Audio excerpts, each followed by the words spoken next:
Well, good afternoon, ladies and gentlemen, boys and girls, Poppies fans, wherever you may be, to a very windy and blustery north-east, where we will be facing Spennymoor Town here in Spennymoor.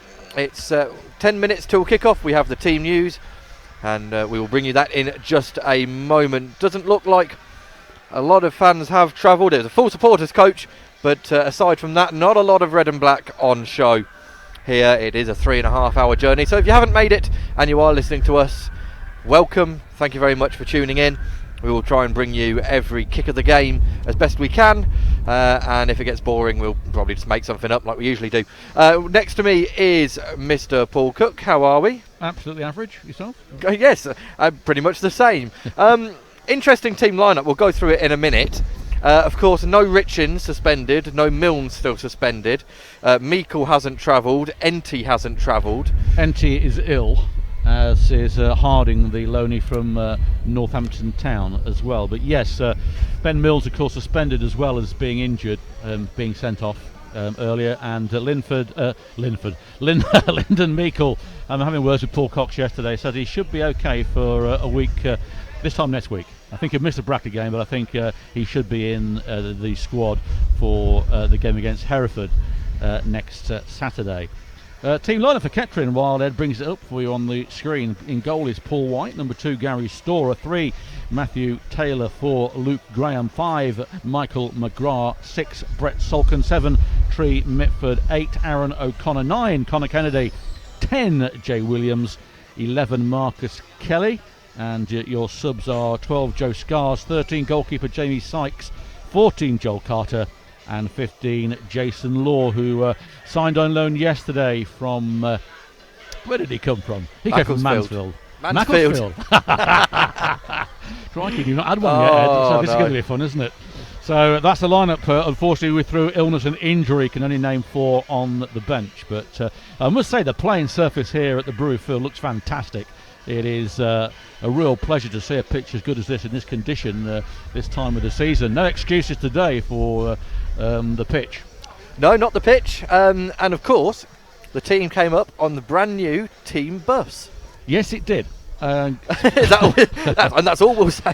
I'll say on that one. But Spennymoor, since beating Kettering in October, that 2-0 game, which was the end of Luke Graham and Steve Cunningborough's temporary game in charge before Paul Cox joined the club, went on a fantastic 8-game unbeaten run, and that was only really ended towards the end of December when they lost 3 of the next 4. They lost to Darlington, Kings Lynn, and of course Kings Lynn was a 3-0 up and propelling Kings Lynn. But Spennymoor, a very decent team indeed. When we played them at Latimer Park, they were floundering near the bottom of the division purely because they hadn't played many games early doors, and they have stormed back. So this is a different Kettering Town team, of course. We know that. We've seen Kettering's improvement over the last 7 or 8 weeks under Paul Cox. So we should get more of an even Stevens sort of game hopefully this afternoon. We are in a very lofty position. You may be able to hear the wind through our microphones. I'm sorry about that, but that is the inclement here.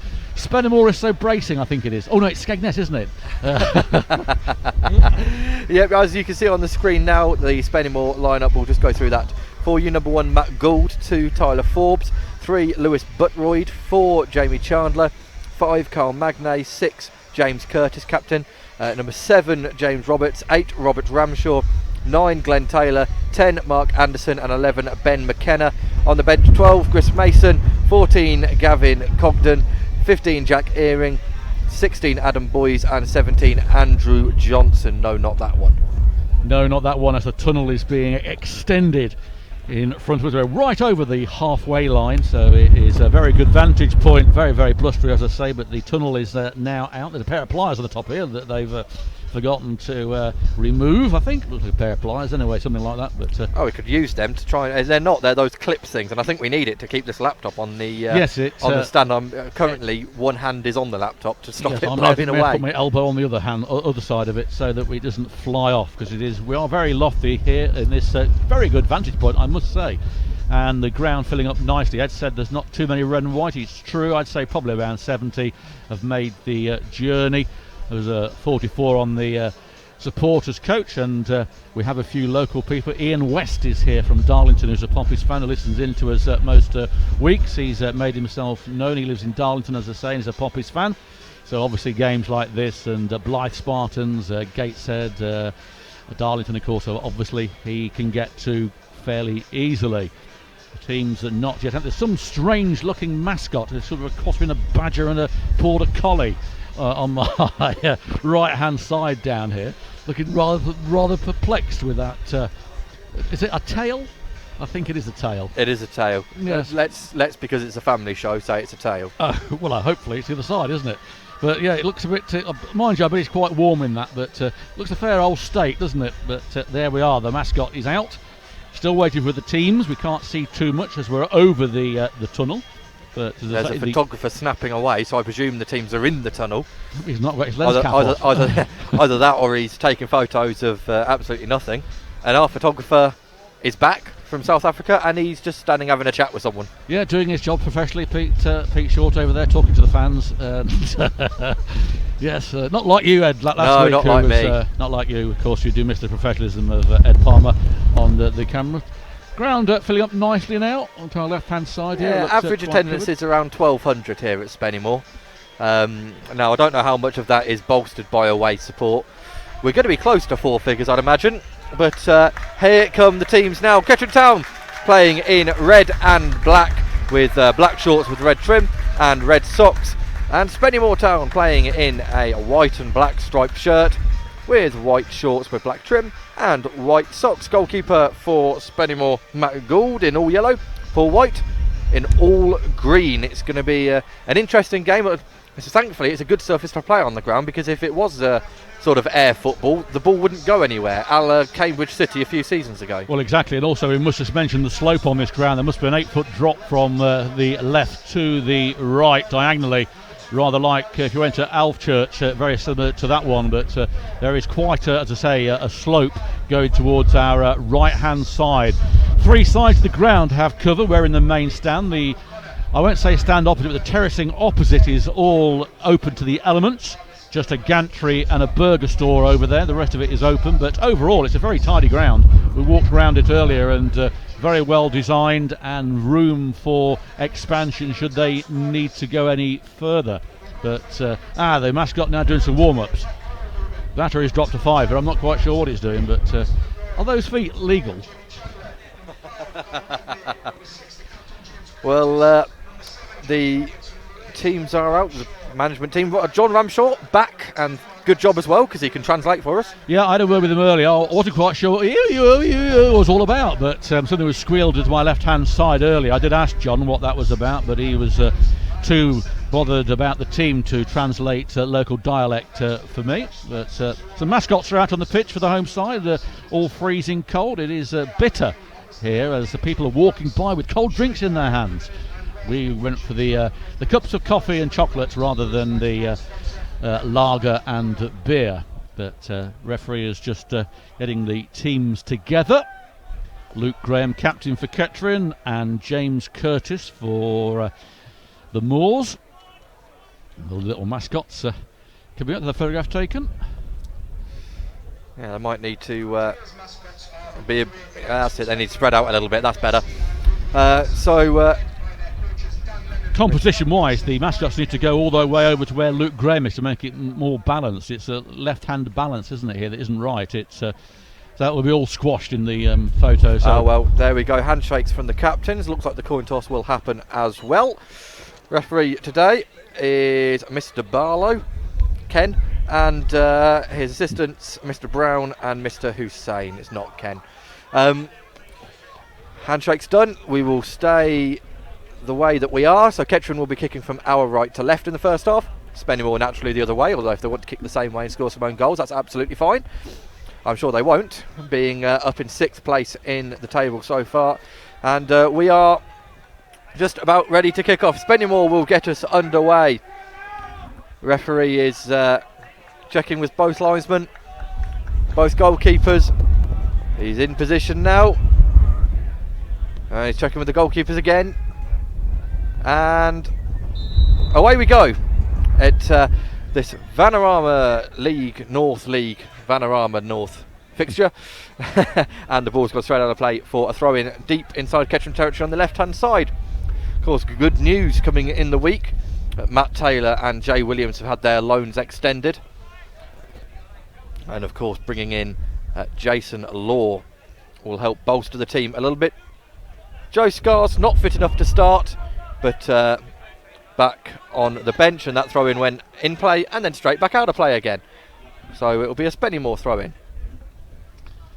Spennymoor playing with the wind in this first half in their favour as well, so they'll be obviously the favourites in the first half, knowing what the wind can do against opposing teams here. But it's a throw-in by Taylor, but he throws it straight to Forbes. Mitford gets it back but gives it away to Anderson. That's then is a foul on...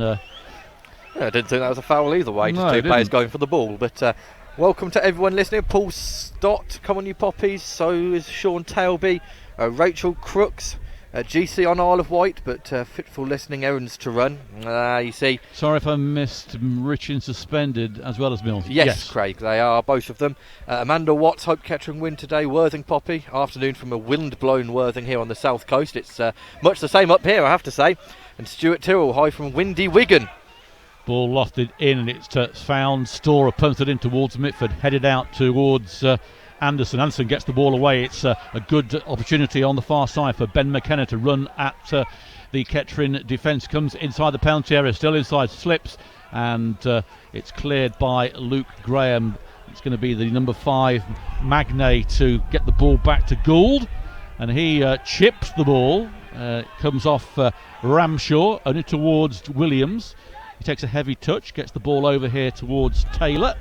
Taylor, long ball, it cannons off the number 7 Roberts for Kettering Town. Throw on a left hand side, halfway in the Spennymoor half. 0-0 here as we've just kicked off, literally 3 minutes into the game at Brewery Field. Haven't seen a brewery anywhere, to be honest. I haven't yet, annoyingly. No.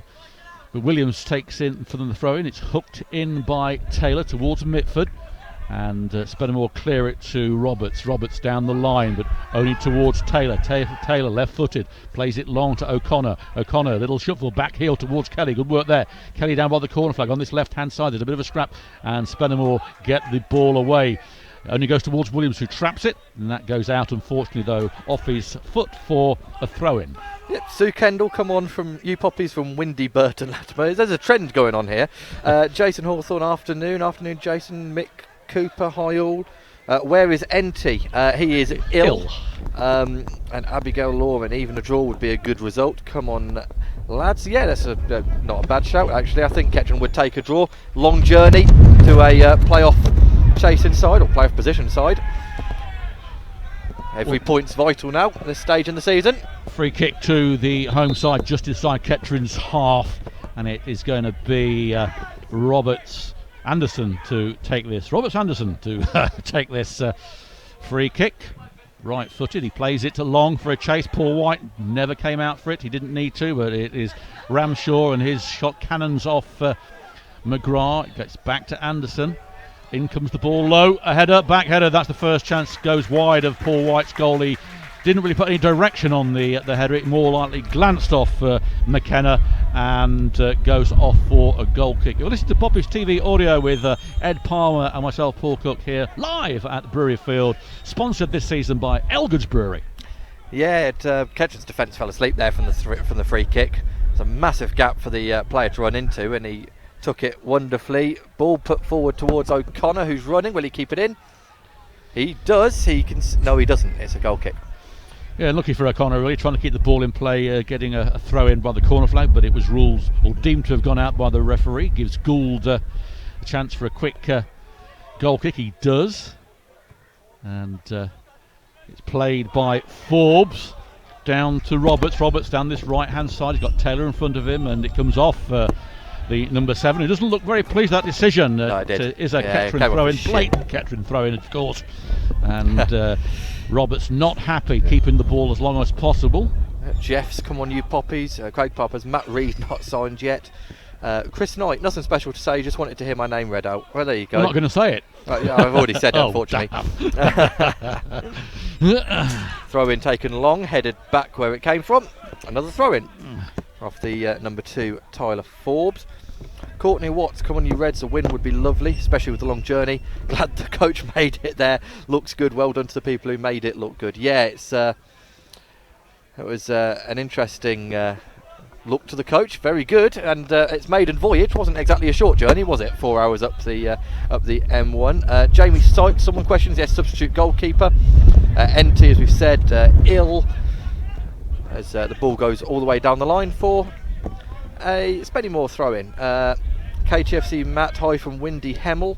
Worthing Poppy, is Ollie Burgess there? Can't see him. I can't see him at the moment. I think he's ill as well. And Anthony Wilson, come on you Poppies from the East Coast. Taylor wins the header from the throw-in towards Mitford in the Spennymoor half. He plays it out wide. It's a good ball to Store on the far side, being blinded by the sun now as it creeps over the houses over the other sides. The rain comes down as well, so we've got all elements happening at the moment. Good work there by Storer. Puts the ball through to O'Connor. He can't get there, and Gould comes out to collect just outside his 6-yard box rather easily, but a little improvement there from Kettering's forward line. Yeah, nice little run that from O'Connor. Just got the defender got himself in the way, which is what you'd expect from a defender. Good ball from Gary Storer. Nice little move that from Kettering. Starting to show a little bit of life. As the ball goes forward towards the number 9, it's a sprayed ball out left, offside. No, he's not, says the linesman. Down by the byline now. Cross deflected behind by Storer. It will be a corner. And it's first opportunity for one of these teams to get the ball into the area from a corner, as the Spennymoor fans behind that goal start singing as well. Good work though, wasn't it, by McKenna down the byline, and it came off, as Ed said, off Luke Graham for a corner. And with its wind, all sorts of permutations could come from this. It could swing into the net, it could cause all sorts of problems.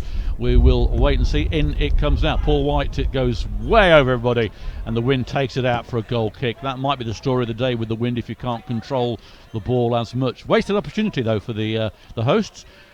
Glad to see it as well. Well, yes. Jordan Parker, come on you Reds.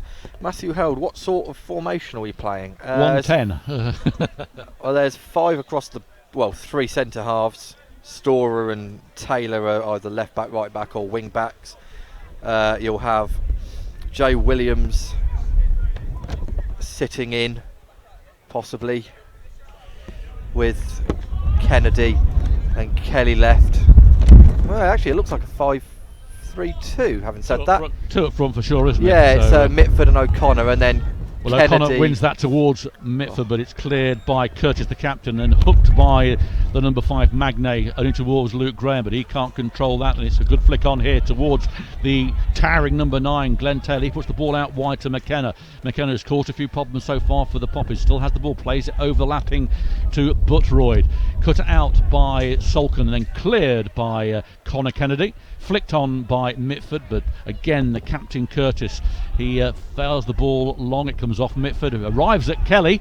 Kelly then plays it out wide to Taylor. Taylor with a little bit of room to run at them, plays it long towards Kelly. Kelly inside the Spennymoor half, not a lot on from him. He finds O'Connor. O'Connor back to McGrath. McGrath over the halfway line, takes a few steps forward, plays it to Mitford. Mitford traps it under pressure, loses the ball, and away come the home side. It's a long ball by Henderson, overhit, giving Taylor no chance.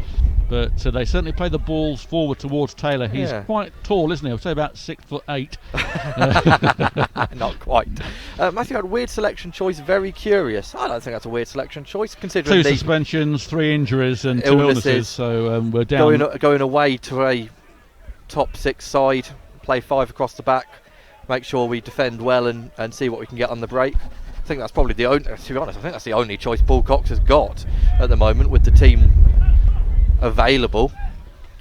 Flicked on by Curtis. It's a good run here for Roberts, who has the beat him. He keeps it in play, does well. It's down by the corner flag. Ball comes in, it comes off Luke Graham and goes for a throw-in down by the corner flag. Is that Luke Graham showing some pace? Yes. It was, wasn't it? Yes, not been heard of or seen in 20 years, but he certainly got back well there as Roberts has the ball again from the throw, and he puts it in right-footed. Luke Graham again gets a foot to it, finds Connor Kennedy, who heads it out only towards Ramshaw. Ramshaw gets the ball out square to Forbes. Forbes beats Kelly, puts the ball in towards Taylor. There's the number 10, might get a shot, doesn't. Storer gets the ball to O'Connor, who chests it down, but under pressure straight away from Ramshaw. And very sprightly is this Moors side. They're not giving Kettering much time on the ball and are playing it around the pitch quite nicely and patiently. It's Spennymoor on the far side. It is Buttroyd gets the ball back to Chandler, and he plays it back again to Magnay, pumps it forward towards Taylor. He can't control it, and Storer gets the foot in, but in doing so just plays the ball out for a throw-in on the far side. Yeah, Kettering not seen a lot of the ball this first 11 minutes. It's certainly been Spennymoor dictating play, as you'd expect. This is a real test for Kettering, though. Spennymoor are a good side, and they're showing it at the moment, although, curse the commentator, they passed the ball straight out of play on this near side for a Kettering throw-in. Just shows you how strong that wind is, because it wasn't really that over-hit, but it went out of play, which is good news for Kettering. It's Taylor with it, not a lot on for him, not a lot of movement by the Kettering players. Williams comes back to get the ball. It goes down, nothing given, and then it is a throw-in to Kettering. He rather exposed Taylor, but James Roberts got a foot in for a throw-in. It's Taylor with the ball. He gets it to Kelly, traps it back to Taylor. He puts it towards O'Connor, but he wasn't Mitford, so he wasn't alert, and away comes Ramshaw. Flicks it on, and it comes off Taylor, and the ball goes into the crowd in front of where we are. Forbes on the halfway line with the throw-in, pinches a few yards, gets it back from the throw-in to McKenna. He plays it on the other side, a good ball, and sun beating down over there, blinded by the light, I think comes to the mind by Manfred Mann. I can't see a thing, but good work here by the number 11 McKenna, who's shown a lot of skill. He gets it back to Chandler, and Chandler once again puts the ball back to Matt Gould, the goalkeeper, and it's now played on the far side to Buttroyd. He plays it long to Ramshaw. Ramshaw inside Kettering's half, turns, gets it out on the wing. It's back though to Buttroyd, and a very patient build-up, but Spennymoor aren't getting anywhere with it, although they're having a lot of the ball. The ball's back with the goalkeeper, so we're back to where we were as Mitford tried to chase him down.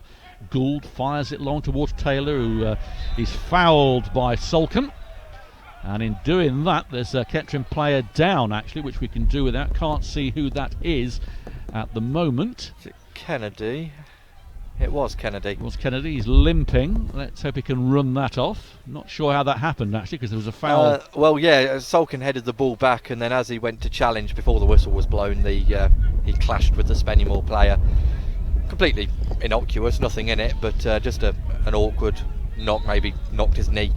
Free kick though for Spennymoor. Hit long into the box, headed away, not really, and well, Paul White there should have come out for that. I don't know why Paul White's not come out for that. No, he didn't call for it, and he left really McGrath no chance, but just to career the ball away. He was very static, wasn't he? Yeah, I mean, the ball just stopped. No one was chasing after it, and Paul White could have just come out and plucked that up.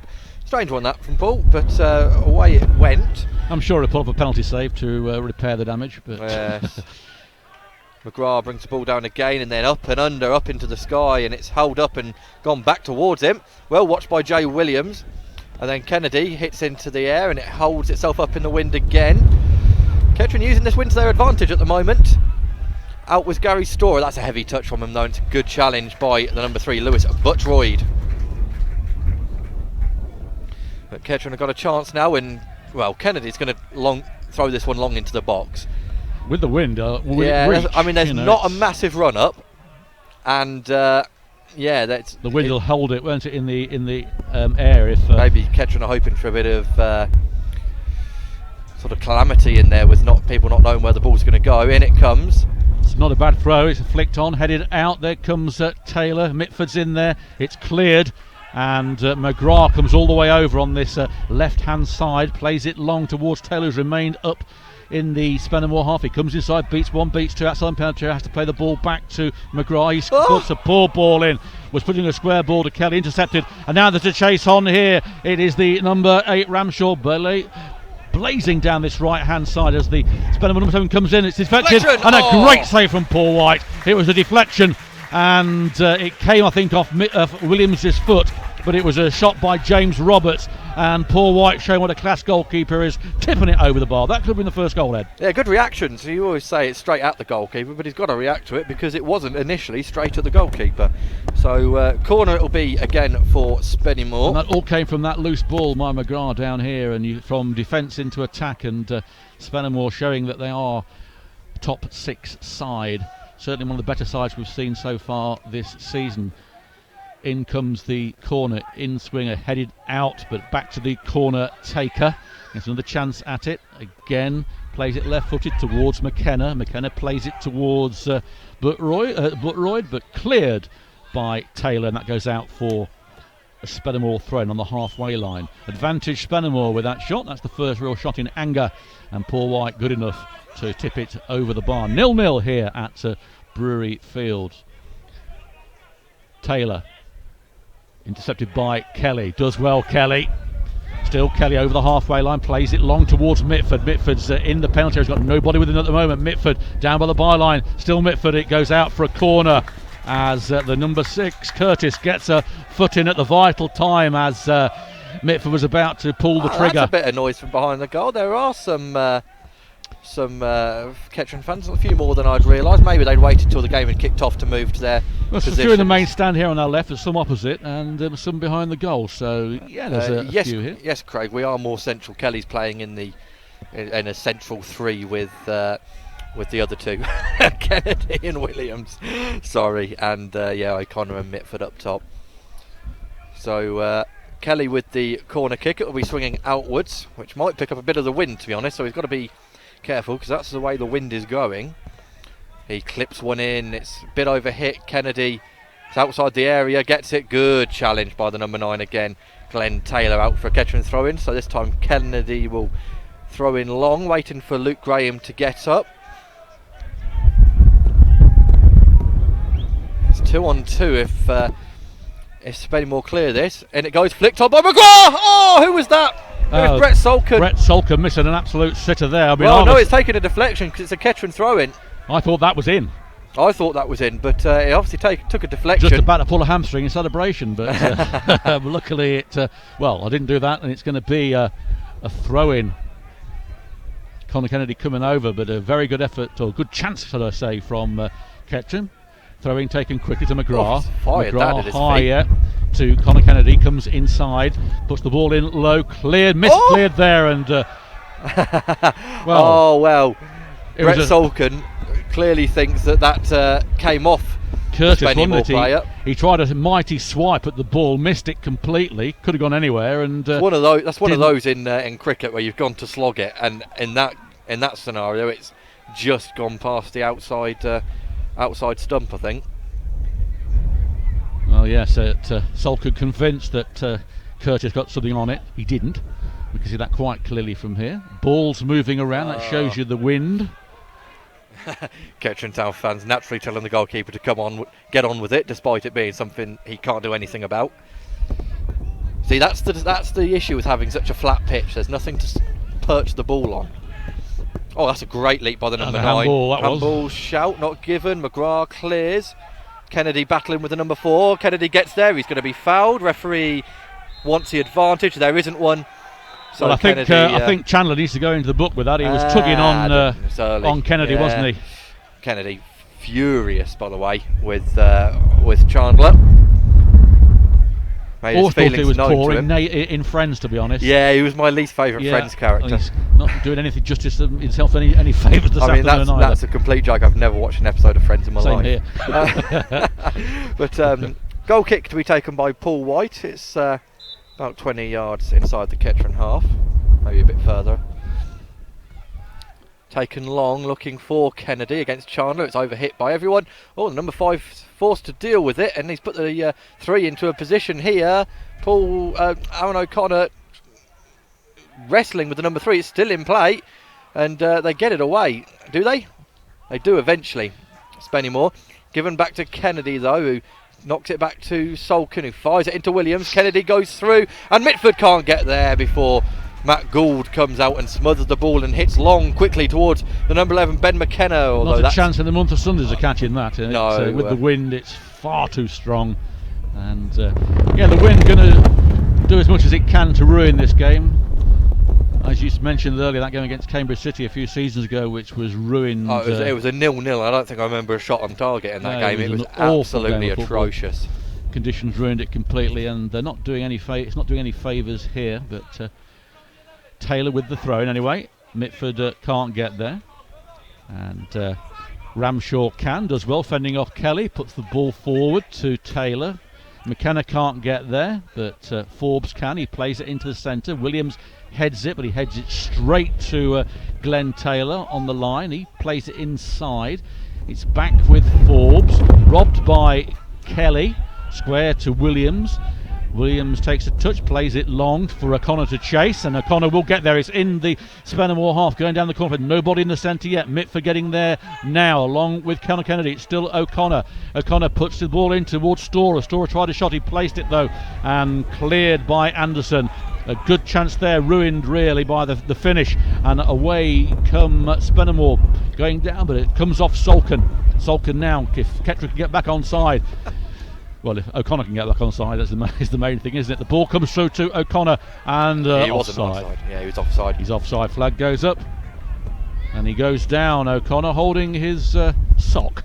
No, yeah, he's just pulling his socks up before he gets back up. Although he is very slow to get back to his feet there, O'Connor. He's back up now. Doesn't seem to be limp or anything. Gives a thumbs up to the bench. Says that he's okay. 21 and a half minutes gone in this game. Then still 0-0. You're listening to Poppy's TV audio, sponsored by Elgood's Brewery. Paul Cook and Ed Palmer, your commentary team. And there's a player down with a head injury at the moment. Referee doesn't stop the game. Kettering seem to think that ball went out of play. It's not been given by anything. Great challenge by Jay Williams. Absolutely incredible challenge that. Got the ball, and not a lot of the man either. Ball clip forward. O'Connor can't get there. Makes a nuisance of himself though. And away the ball will go again. No, it's been played neatly, and the number 2, Tyler Forbes, plays that straight out of play for a Kettering throw-in.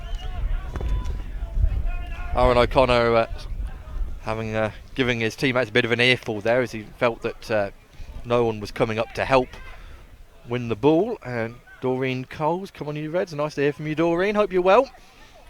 A question from Worthing Poppy: is O'Connor on a contract? I don't believe so. Not sure, but I don't believe so. Ball cleared. McGrath gets in the way. Luke Graham decides not to go for it, and he was caught in no man's land. And there's a chance here for the number 7. Deflected crossover from Salkin straight into the grateful arms of. Well, that could have been Paul dangerous, White. couldn't it? With that, with Roberts breaking down there, and the deflection actually helped Kettering this time. Yes, it straight did. Yeah. into Paul White's arms, where had it gone either side of him, who knows? But still 0-0. Fairly even from both sides at the moment. Probably Spennymoor with a little bit more of the play, but Kettering getting the A1 rustiness off their system. Well, they're holding their own at the moment, Kettering, which is nice to see. Much like they did against Brackley and Boston for large parts of the game. So, both games Kettering should have won, really, or could have won the Boston game, and certainly against Brackley. Again, a top 3-4 side, as are Spennymoor. Mitford can't get there, gets the ball to Storer, who spoons it, trying to hit Peter Short, I think, on the touchline over there. But I mean, it's worth saying though, could you imagine coming away from home 3.5 hours and playing this fixture at the beginning of this season? It would have been disastrous, you feel. Good challenge from Michael McGrath as he takes the number 7 and the ball for a certainly throw-in. The way the team was set up in those days, yeah, I'd have to agree with you. I can't see Kettering in early August away here coming away other than with the thrashing, and that's no disrespect to anybody involved in it. It was just the way that I think it would have happened. Yeah, just the that way time. the form was, wasn't Yeah. it? And there's a chance here for Spennymoor as they come into the area. Cross missed by the number 9. He just needed something on it, Glenn Taylor. Anything would have done. Yeah, thumps the ground in disbelief that he's missed it. Any touch on that, and Paul White would have been nothing. He could do nothing about it. Good move, but it went out for a throw-in. Vince Wood, come on you poppies, let's bring at least a point home. Anthony Wilson, knowing Brett and White here on the pitch together is such a reassuring feeling. Worthing Poppies decided we're hosting question time today. He's got another question. We'll hold that just for a moment as Kennedy has the ball at his feet. Great ball towards Aaron O'Connor, whose touch is just too heavy. It was also impeded a bit by James Curtis, who got the ball back to Gould rather well, and Magnay plays it on the far side to Buttroyd. Next question. He must be one of the biggest earners. I know he works hard, but his fitness and goal scoring records this season have both been poor. That's a well, I don't know opinion, about the earning yeah. aspect of it, but oh, here comes Spennymoor though, just to break off from that. Still going. It's with the number 4. Chandler Takes a touch out towards the 2 now. Forbes got Matt Taylor with him, looking for an option. Loses the ball, Forbes, but manages to keep it and get past Taylor.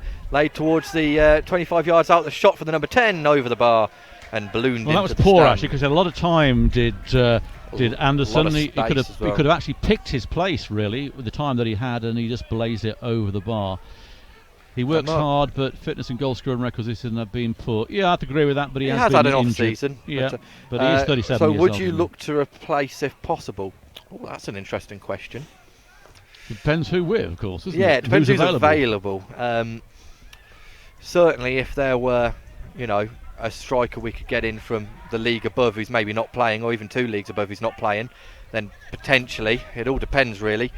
Mark 7, you're right, Ed. That was really worth saying. Glad you did. And you see, with Mark, I don't know whether that's sarcasm or not, or whether he's being genuine. Sev, genuine? Yeah, of course. Well, the ball's out with the Chandler in the middle of the park. He plays it back to goalkeeper Matt Gould. It's still 0-0 here at Brewery Field.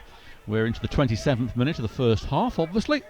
Gould rolls the ball out of his penalty area, past the D, plays it long with the wind. It's overhit. It goes towards Paul White. Salkin had to deal with it before it got to Paul White. McGrath gets it to Kelly rather fortuitously, and it's back with McGrath. Plays it long towards Connor Kennedy. He gets a foot to it, but he's robbed by Forbes, and the ball is with the number 11 McKenna, who switched side, puts the ball in, cut out by Luke Graham towards O'Connor, who is fouled, nothing given. Ball comes in here, dangerous here. Salkin has to head away. Can we stop this going for a quarter? We can. Is McGrath down there? Not sure what to do with it. Plays it long, comes off Anderson for a throw in by the corner flag. Bit of pressure there from Spennymoor. Giles Millington, come on Kettering, let's win 2-0 today. Certainly like a 2-0 win. Matthew Held says Aaron O'Connor creates opportunities. What's the point in replacing a team player with limited funds with a silly risk?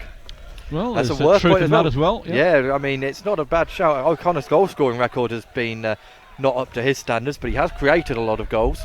Yeah, and he is a workhorse, and with no Enty in there today, through illness, O'Connor can shine some of his experience off onto young Mitford. And with his work rate, it's difficult. You do forget actually how old Aaron O'Connor is in footballing terms. He is getting on, and I'm sure he won't mind me saying that. He's an experienced player, but his fitness certainly says otherwise.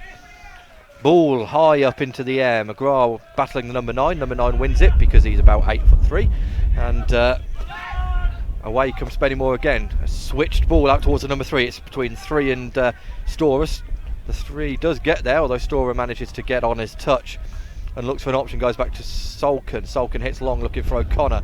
O'Connor can't win the header, but it falls to the number 6, who punts up into the air again. Williams wins that header, and it's a little bit scrappy now at the moment after some about 27 minutes of good play. With the 11 now, McKenna back to Forbes. Forbes plays forward. Williams gets in the way of that and heads down nicely to Kelly. Kelly wanted to go out to Taylor, but he couldn't get there. Settles to go for Mitford. Mitford goes down, and that looks like a bit of a hamstring problem there for Mitford. He's up. He's fine. He's up. But here comes Spennymoor. It's with McKenna on this right hand side. Tries to play back to the number 8. Poor pass, and McGrath gets in the way. Kelly then lofts forward to O'Connor. O'Connor takes a good touch, breaks out to his right, and then plays to McGrath, who's come all the way to this left hand side, breaking forward now. Still going. McGrath gives the ball away again, but thankfully deflects to Marcus Kelly, who gets it back to McGrath and plays an easier pass. He's misplaced quite a few passes today, McGrath, hasn't he? And 2 of them have ended dangerously for Kettering, but it's still 0-0. The ball back with McGrath from Salkin. He takes a touch, plays it to Kelly into the Spennymoor half. It's with Taylor. Taylor, left-footed, plays it towards O'Connor.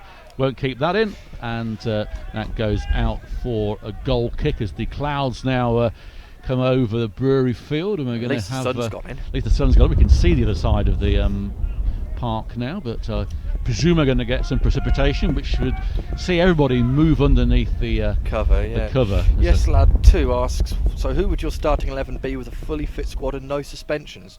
Well, we'll throw that out to our listeners. Please reply to him. Give us your preferred starting 11 of players that we've got at the moment. You say with no injuries or suspensions. Flicked on, Graham underneath it. Kelly's never winning the header, but Williams manages to win that one. McGrath brings the ball down nicely, clips forward but not far enough, and back comes Spennymoor, the number 2, plays down to the 7, who's got the 2 overlapping. He doesn't use him, comes inside, and still going, the number 7 shot is awful. Well, that went wide, and well wide of Paul White. He was leaning back, and with the wind it didn't really have any pace. Worthing, Poppy, the most important thing is undoubtedly Paul's electric gloves, surely, which are not working. Bit of bad news on that front, I'm afraid, Worthing. They don't work. The wire snapped out at the home game against Farsley, and I've had to chuck the components away. I have the gloves, but without the heated pad, so a bit of a disaster on that front, I'm afraid. Flicked on by Kennedy. Taylor does get there, and O'Connor and Mitford both chasing the number 6, who does well, and Spennymoor again showing class to get the ball away, but then the number 7, James Roberts, miscontrols and goes out for a throw-in. The thing about Spennymoor is when they're under pressure, they're managing to keep the ball, and that's the main thing. They seem to be, whereas other teams, including us, when we sort of are under pressure, we clip the ball forward towards either the opposition or out for a throw-in. Spennymoor are clipping the ball away and finding their own teammates at the moment, and that's the sign of a good side, isn't it, as well? Solcombe plays back to Paul White, who gets underneath it. It's a sand wedge right up into the air. Kennedy can't win the header, says he's fouled. Referee says no. Click forward again. Mitford will get there. Brings the ball, turns back to Storer. Storer looking for an option, but he's going forward by himself at the moment. Plays to O'Connor. Not a great ball from Storer. And he's got to recover now as away comes Spennymoor. The number 7's got a lot of space. Great challenge, Jay Williams. Wins the throw-in as well. That's 2 very good challenges Williams has made this afternoon, and the number 7 there, Roberts, was beaming away down. Sorry, number 11 was beaming away down there, and if he'd have got through, who knows what would have happened, but a great tackle, and it came off a Spennymoor player catching throw-in taken quickly. They've got the ball back though very, very quickly. It's lofted towards Taylor. Paul White comes out of his area and gets it right on the angle as Taylor just goes and has a look at Paul White's beard. He puts the ball out to Solcombe. Solcombe can't get to O'Connor. It's with Ramshaw. It finds the number 10 Anderson, and then it's put out wide towards Roberts. He can't get there. It's overhit, and that rolls out for a goal kick. First 11's come through from Martin LeMay. White, Storer, Taylor, Graham, Solcombe, Richards, Milnes, Kelly, Enty, Mitford and Harding in a 4-4-2. Yeah, a mission Meikle there. Well, I haven't really seen Harding play at the moment. He's only had those 7 minutes against Brackley, so I couldn't really determine too much how he plays. I mean, when you look at it, to be honest, when Kettering have got all their players fit, it's not a bad squad. No. There's good quality in there. It's just the way that Paul fit. Cox has got them organised. But the ball is put there onto Mitford from the goal kick. He's being held back. Nothing by the referee. In comes Chandler. Plays it out wide to Forbes. Forbes hooks the ball into the mix to Taylor. Williams underneath it. Taylor barges into him. It comes towards Luke Graham. Graham pumps the ball forward, but that's overhit, and that goes out for a throw on our left-hand side. 34 minutes gone here. Mark 7. So I've taken my mother shopping and she can't work out why on earth my name was mentioned on the radio whilst listening to Man United on the radio. She's easily confused. Right. Seth, you should be here, really. Yeah, really. Supporting the lads. Yeah. Call yourself a member. It's a foul to Kettering there. Glenn Taylor not happy with the decision. He put his arms out wide. Referee having none of it. It's on the halfway line. And sporting gesture there by the number 7 throwing the ball away. Changed his mind, Martin LeMay. Yes, Meikle, yes, forgot. So maybe in behind Mitford as a 4-4-1-1. So what, admitting omitting Harding from that, presumably. Free kick then. Taylor, left-footed No, towards it was McGrath. McGrath heads in there, and the header from Connor Kennedy goes wide of Gould as the rain now begins to come down. Well, I think we've got the worst excuse ever for not being here. Mark 7, I'd love to have been, but I was coaching Corby this morning. So have you sacked? That's all I'm going to say on that. Goal kick taken then, long. Looking for the big number 9 as well, who wins it again. McGrath gets underneath it. Taylor, nice, goes past the number 8 to Kelly. Kelly with the ball on this near side goes to Jay Williams. Jay Williams to Graham, and Kettering just trying to keep the ball on the floor at the moment. And then Luke Graham makes a mockery of that and punts forward straight to the number 2. Headed away. It's the final phase football, isn't it, that's letting us down at the moment. They're playing out well from defence, but it's just that movement up front. The wind not helping, of course. Kettering are playing a lot of Route 1 football at the moment, but I think that's more to try and keep Spennymoor in their own half rather than anything else, because Spennymoor have been playing some wonderful football in the Kettering half. Although no killer finish at the moment. The closest we've had is a deflected shot, which Paul White had to tip over the bar. Apart from that, nothing major. Brett Solkin had a chance that he may have done better with, but it was a block by Spennymoor Town player. And then we had Glenn Taylor just miss the chance that he had when he slid across the box and couldn't get anything on it. Anything on it would have been 1-0 to the home side. Headed away by Solkin, headed back by the number 8, headed away by Solkin, headed back by the number 8, and now it's with the number 2. As Mitford makes a nuisance of himself, goes back to Captain Curtis, clipped over towards Lewis Buttroyd. Buttroyd into McKenna. McKenna breaking forward. It was Williams in the way though, and Kennedy clips forward to absolutely no one. Kennedy should have taken his time there in advance with the ball. He had plenty of opportunities to move the ball forwards, but rather panicked and hit it first time and giving nobody any chance except Taylor goes down by a foul by Graham on Glenn Taylor, and arms aloft by a few Spennymoor players. Don't know why that is, but it's a free kick midway in Kettering's half on the far side. This is dangerous, especially with the number 9. Oh, it's been taken quickly. There's a chance here for Spennymoor as they're on the left-hand side, clipped in towards the back post. The 7 gets the header, deflected by about 4 different players and cleared away. Spennymoor get the ball in well, don't they, in the penalty area. With this wind, it's causing a load of problems as Chandler's fighting over the ball there. He beats Kelly to it. The ball with Roberts. It comes off Taylor for a throw-in. Roberts down by the corner flag on the right-hand side. Leaves it, though. He thought he was going to take it. It's going to be Forbes to take it. No doubt it will be an attempted long throw-in. I'm going to say this, and it means that Spennymoor will score, but I have to say it as a commentator. If Kettering can survive until half-time at 0-0, they'll be very happy with it. As Spennymoor come forward, Roberts put one in back post, headed away by Storer. That's just about to hit you. And the number 8 Ramshaw gets the ball back into Glenn Taylor. Taylor weaves his way through, cleared, and a foul on Solkin. Very lucky that was. I thought Solkin slipped. He did slip. Yeah, there was. Do you know what? If the Spennymoor player hadn't just put his hand on his shoulder, then there'd have been no foul there. But the referee has adjudged that it was the Spennymoor players who hauled Solkin to the ground. Martin and May, they fixed their fence yet after Darlow had been there with their rock solid crew. I do remember seeing that actually. Everything looks to be. Well, I walked around the ground and saw no damage at all. So it's shipshape. It's shipshape. Yep, looks very smart actually. The ground, to be fair. Paul White, he sends it long towards O'Connor, flicks it on, but there's no one there. It's going to be Buttroyd on the far side. Plays it back to Matt Gould. Gould taking his time on the penalty spot as we speak. O'Connor goes towards him. Gould takes his time again. O'Connor stops. Eventually Gould delivers the ball. It's towards Taylor. He loses it to Graham. He goes to Storer. Storer centre of the park, plays it long, hits the backside of Mitford and arrives at Ramshaw's feet rather fortuitously. Plays it out wide to Forbes. Plays it long, cut out by Solkin.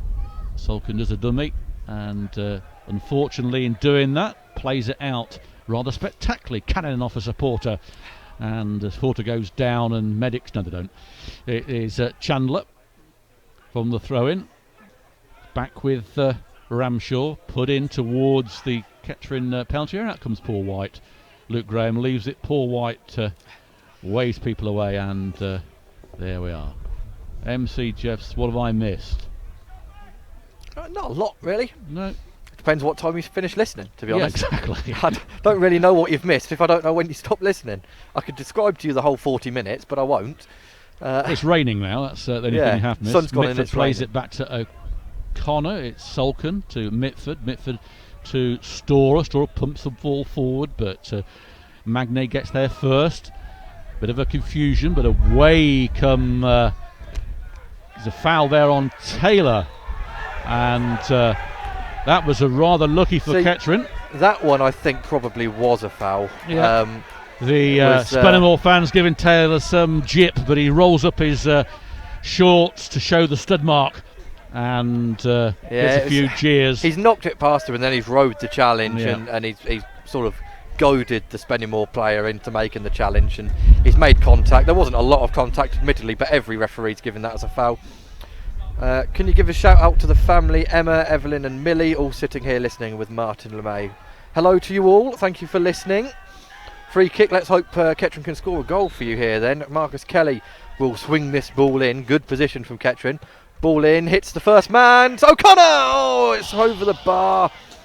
He was under pressure, O'Connor, and his aerial prowess isn't well, that's Kettering's well best known, chance, but isn't that's it, really? a great chance. It's just gone over. It has just gone over, yeah. Best chance for Kettering so far, and it's taken 41.5 minutes to do so. But I think that was the game plan all along from Paul Cox as El Presidente walks past Ken Samuel. Yep. Toupee flapping in the wind as he walks by. But it is Roberts, and he's fouled by McGrath. McGrath could find himself in trouble here. Pretty sure it's an offence for a player to ask the referee for another player to get a card. Yep. And the player in question is fuming. Roberts is fuming that... well, it's Roberts and Anderson who have gone over. And nothing has been given against Macar, and the Spennymoor players, now a third one has come over to remonstrate with the referee and linesman that they want him booked. But the linesman and referee having nothing of it.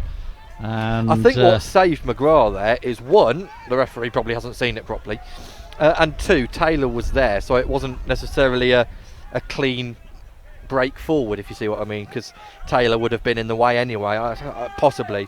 Well, it's still a good position for the hosts. Still arguing is Anderson with the referee, and wonder if he doesn't find himself in the book, but he hasn't. It's going to be a free kick just before half time, 3 minutes to go. And if Kettering can survive this, as Ed said, and look at the spin on that, and Paul White comes out, deals with that.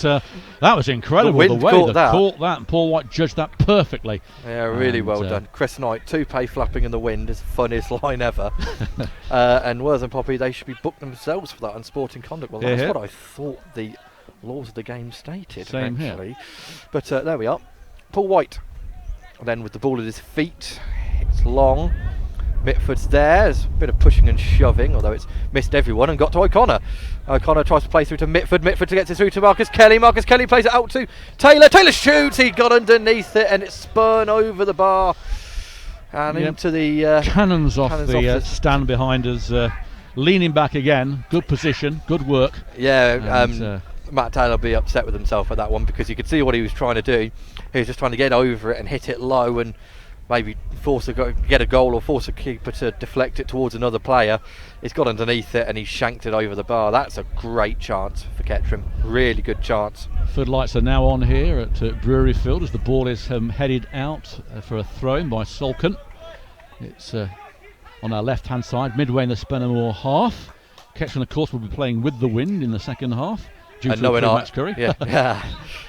Knowing our luck, the wind will have died down.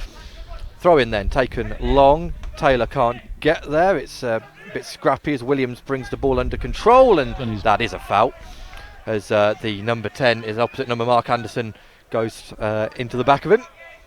and forces him onto the ground. Marcus Kelly being told to wait by his team so they can get bodies forward. This looks like it's going into the penalty area now, and this could be a chance. Very complimentary about our They team were. coach. We were speaking to them before the game. Very happy with it.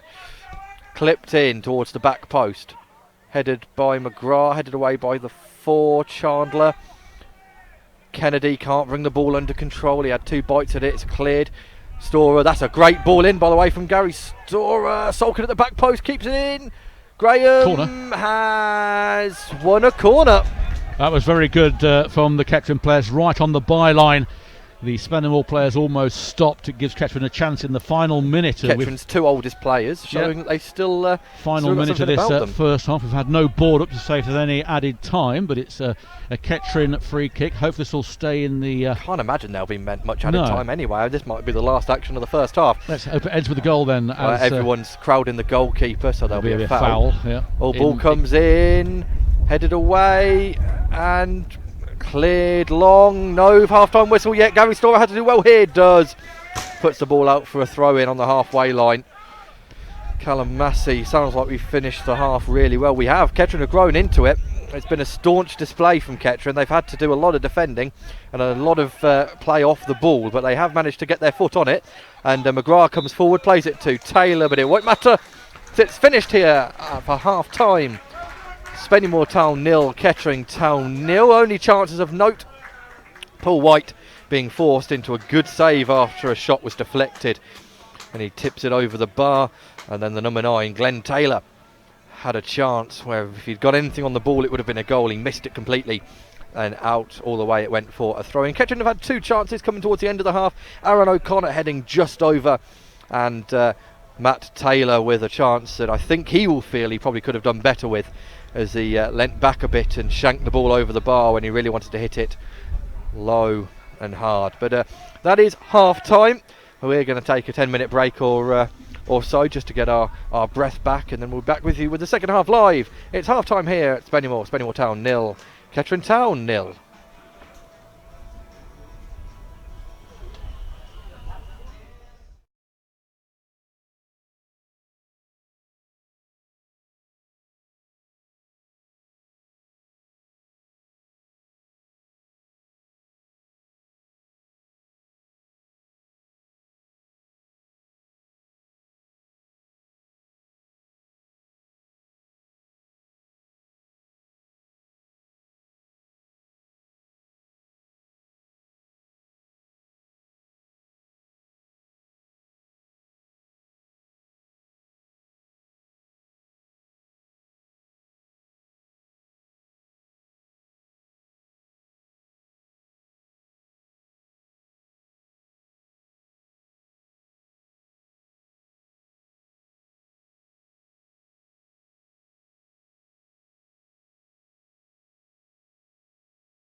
Welcome back to the Brewery Field. It's Spennymoor Town 0, Kettering Town 0, and the weather deteriorated considerably since about 15 minutes ago. It's howling down with wind and rain now. And we have a rather excited Peter Short up here with us on the left-hand side. Delighted to be back in the country from the 38 degrees of South Africa. From one extreme to the other. Let's hope that Kettering can go from one extreme to the other in the second half. They're playing with the wind and the gale in the second half. They're going down the slope as well. Spennymoor couldn't control the game with the knowledge they have of the slope and the wind, and it will be into the face of the goalkeeper, the rain. So everything in Kettering's favour in that respect. But Spennymoor, as we've seen, are a very good side, playing some neat football, and haven't created too much though. I think overall, Ed, that Kettering have probably had the better chances in thinking about it. Kettering had two very, very good chances. That's a good point, actually. One really should have ended up in a goal. Matt Taylor just blazing over. But, you know, Kettering have come here to set up for a 0-0. And if they get something on the break, then brilliant. If they don't, then they'll sit back and keep the 0-0. Well, that would be very difficult because it looks like nearly all of the Spennymoor Town supporters made their way behind the goal for the second half. It's a full terrace. Make quite a bit of noise behind there, I'd imagine, which will be able to spur the home side on. It's whether Kettering can live with that and, of course, keep their own momentum going.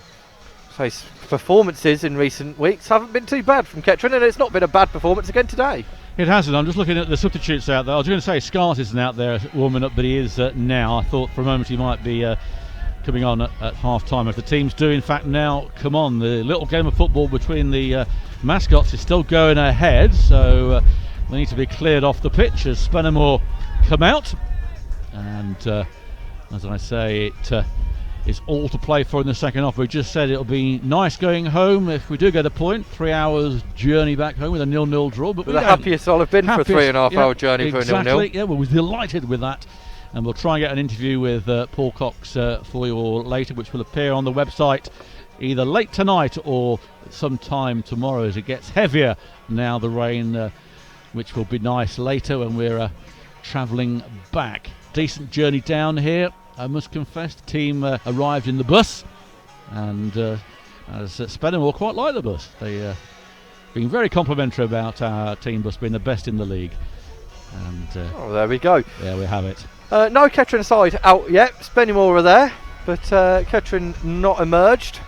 So we shall see what's going on there. Doesn't look like there's going to be any half-time substitutions for either side. But still awaiting the visitors to come out. Yeah, the mascot's out again, looking rather menacing over here on the left-hand side with those feet with spikes on it. But not quite sure what it is, if it's a border collie cross badger, but it's down here in front of us. Kettering still haven't come out, getting the final instructions, no doubt, from Paul Cox and John Ramshaw. Trying to make use of the warm changing rooms, possibly. And here they come. Luke Graham leading the team out again. Well, 4 of them anyway. Yep. There's Paul White, Salkin, Williams and Graham. And here come the rest of the team, thank goodness. Yep. As they make their way out, and I say no changes, it looks like, from the Kettering Town team.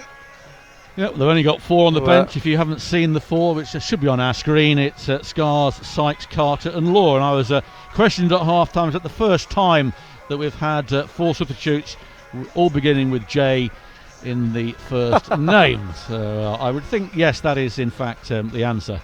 No McGrath out there yet. I'm not too sure what's going on there. Here he is. And that's good. So a full complement of red and black. And the management staff making their way all the way over. The officials are out there. Paul Cox yet to... Oh no, there he is. I thought he was still in the dugout. He isn't. Sorry, in the tunnel. Ramshaw not yet out for the second half. John Ramshaw, of course. And he's probably writing some instructions in Northeastern so we can all yeah, that was what the delay was. They were translating the instructions from the first half. Here we go though, second half just about to start. Aaron O'Connor will be getting us underway for the visitors. Kettering now kicking from left to right with the wind and with the slope, although there's a disco going on over the far side. There's a substitution at half time for Adam Spennymoor. Johnson has come on for Spennymoor, and Andrew Johnson on, and away we go for the second half. Kettering have kicked off. It was the 11. It was Ben McKenna who's come off. So as the ball goes out of play for a Spennymoor throw-in inside the Kettering half, just down in front of us. And Paul Cook, we've used his pens to bolster our laptop up so it doesn't keep blowing over, which means he can't make a note of the substitutions. We'll rectify that as the number 5 takes O'Connor out the game, clears off the head of Storer. Williams can't get there, he's bundled over, but it was not illegally. And here comes the substitute, Andrew Johnson.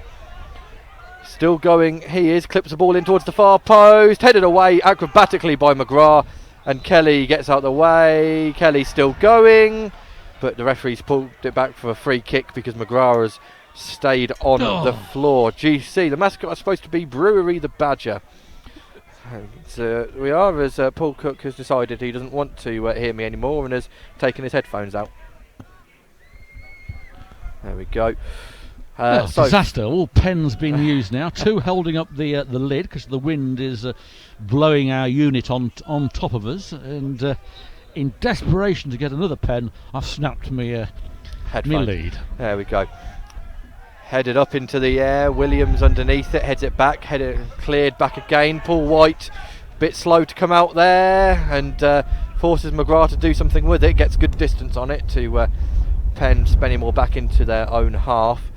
Paul White a little bit slow there to come out. Spennymoor come out the traps quick, haven't they? That's a couple of occasions they've already forced Kettering into some desperate defending, and Luke Graham high boot fouled, I think, in the process there by Taylor. Just a high boot, nothing in it. Yeah, he wants it back a few yards. Paul White coming out.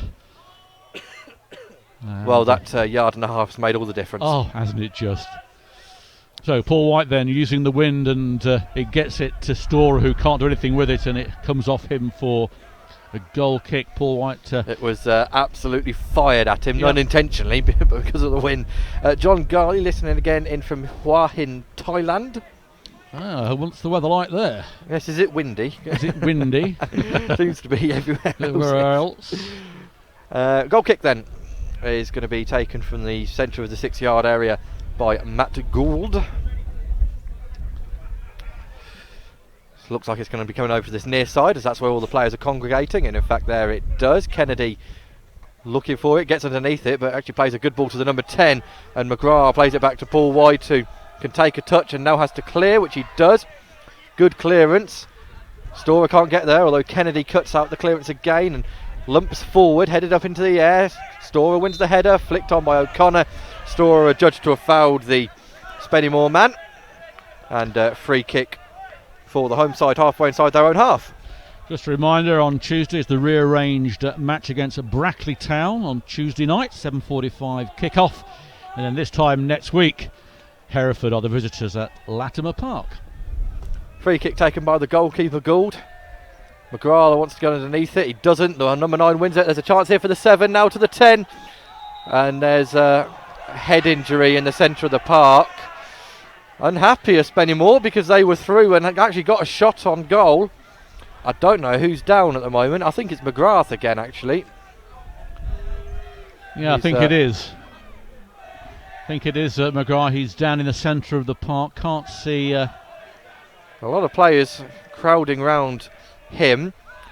No physio's being asked for, but McGrath's not actually got up yet. Well, as I say, we've got Brackley on Tuesday. Not too sure what's going on. McGrath's still on the ground, but no physio's been called on. No. So he's now getting back up again. The ball is in Paul White's arms, but the referee is going over to him with 2 Spennymoor players. John Garley, no wind, just sun. Well, lucky you. Oh, yeah, same here. Well, what's going to happen here is it's going to be an uncontested drop ball for Spennymoor. Right, okay. Well, they had the ball, didn't they? And they did have the ball. No, it's going to be uncontested for Kettering. No, it's uncontested for Spennymoor. I'm not sure what's going on here, to be honest. Making it as they go along as the packed Spennymoor ends yes, now. It is uncontested drop ball for Spennymoor to play on with. There we go. Crossing, headed up by Graham and headed away by Williams, and Connor Kennedy comes across. Foul by Kennedy. He was a little bit late on Chandler there. And they'll go in the book for that, Connor Kennedy. That is Connor Kennedy's a suspension. 10th booking of the season, so he'll miss the game against Brackley. We did talk about this on the way down, Ed, didn't we? That would he be arrested today for that? But he's been booked, and he will miss the game on Tuesday. Abigail Lawman dislike Hereford, want to finish above them in the table. Well, we want to finish above everyone in the table, ideally. But yes, certainly had a few battles with Hereford in recent years. Not good ones either. Not good ones, haven't beaten them at a home venue since the year 2000. So well, here we go. There's a chance here for Spennymoor. The 3, Lewis Buttroyd, will have a chance to cross this ball in. High line from Kettering. It's clipped in rather than crossed in. Held up, goes down. Corner ball. Well, Paul White livid because he thinks it came off a Spennymoor player last, but it's a corner. Well, Storer goes over also. Well, they need to focus on the game here, Kettering, because the referee is not going to change his decision.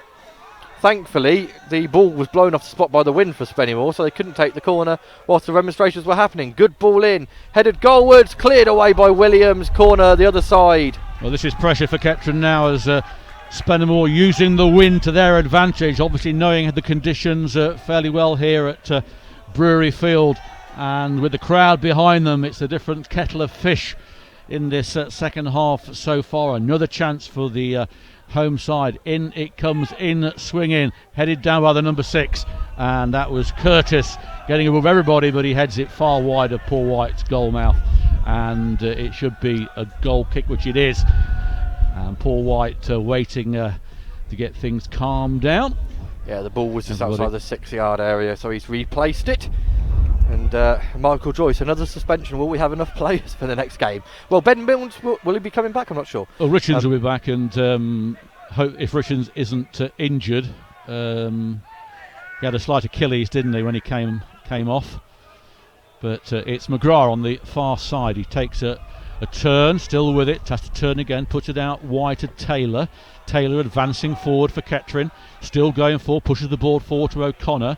O'Connor got 2 round him, plays it into no man's land, but Connor Kennedy gets hold of it, plays it square to Storer. Storer outside the area, puts the ball in here. Can Kelly get there?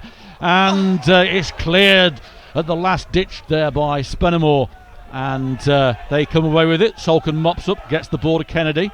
He plays it off the number 10 to Jay Williams, plays it out wide to McGrath. McGrath out wide again to Taylor, where it all started from. He's got the ball, cannons off the number 7. This might go for a corner. It hasn't. It has gone for a throw-in instead. 0-0 here in the second half at Brewery Field. Listen to Poppy's TV audio with myself, Paul Cook, and Ed Palmer. Sponsored this season by Elgood's Brewery. Throw in left for Kennedy as the rain starts coming down. It'll be a long throw in. See what he can do from here. Centre half's gone up. Interestingly, Spennymoor was no one really up. Flicked on. It should be cleared by Chandler. It is. Storer picks up the ball, clips the ball forward towards absolutely no one. Cleared away, and there could be a break here for Spennymoor. They've held the ball up, and it's deflected, and Williams goes into a 50-50. And O'Connor will have fouled the number 3. He apologises straight away to him. Oh, leave off the number 10. Mark Anderson's trying to say that O'Connor's gone in with his stud showing there and stamped on him. He just hasn't. They do seem to go down rather easily. It's not gone down easily. It's a foul, but he's not gone in with his studs up. I'm not too sure what Anderson's really complaining about there. He's ran 40 yards to go and complain to the linesman for... Yes, shake of hands there between them both anyway, so it will be a free kick. Matt Gould comes out of his goal mouth to take this. It's halfway in the Spennymoor half on our right hand side, kicking towards the Spennymoor fans. It comes in towards Taylor. There's Luke Graham. Luke Graham's fouled by Taylor, and that will be a free kick.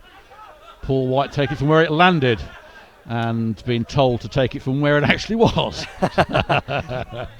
Which he's doing now. Interestingly, it's one of those games where the advantage will be taking the kick further back from where it should be because of the wind. Kettering will want the ball as far back so they make sure they don't overhit it, I think. That is correct. Well, it comes in towards O'Connor, chests it down to Storer outside the area. Storer might try a shot. He's then barged, falls down, nothing given, and it goes to Matt Gould. It wasn't a foul. He just got into traffic. And the ball arrives back to Paul White. Yes, as Taylor was racing down there to make sure that White got his fingertips on it on the edge of the area. Where have you been? Don't you go up to Spennymoor from Kettering? Yes, not a large following, but a decent following from Kettering here, it has to be said, for 3.5 hours. But, of course, you've got to be expected on a cold, damp Saturday in January. Could be far worse this time of the year, so we're delighted to get some football in. Of course, we'll have to wait and see on Tuesday if the game is on against Brackley.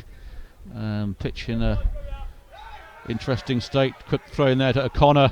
Found itself at Mitford. Mitford takes one touch, turns the other. He's got 3 round him. Still Mitford. Crowded out though and hoofed away only towards Salkin. Salkin plays it out wide to Storer. Storer puts the ball in right footed towards Mitford. It's cleared. Counts of handball, nothing given, there's a melee, and it's cleared by Spennymoor.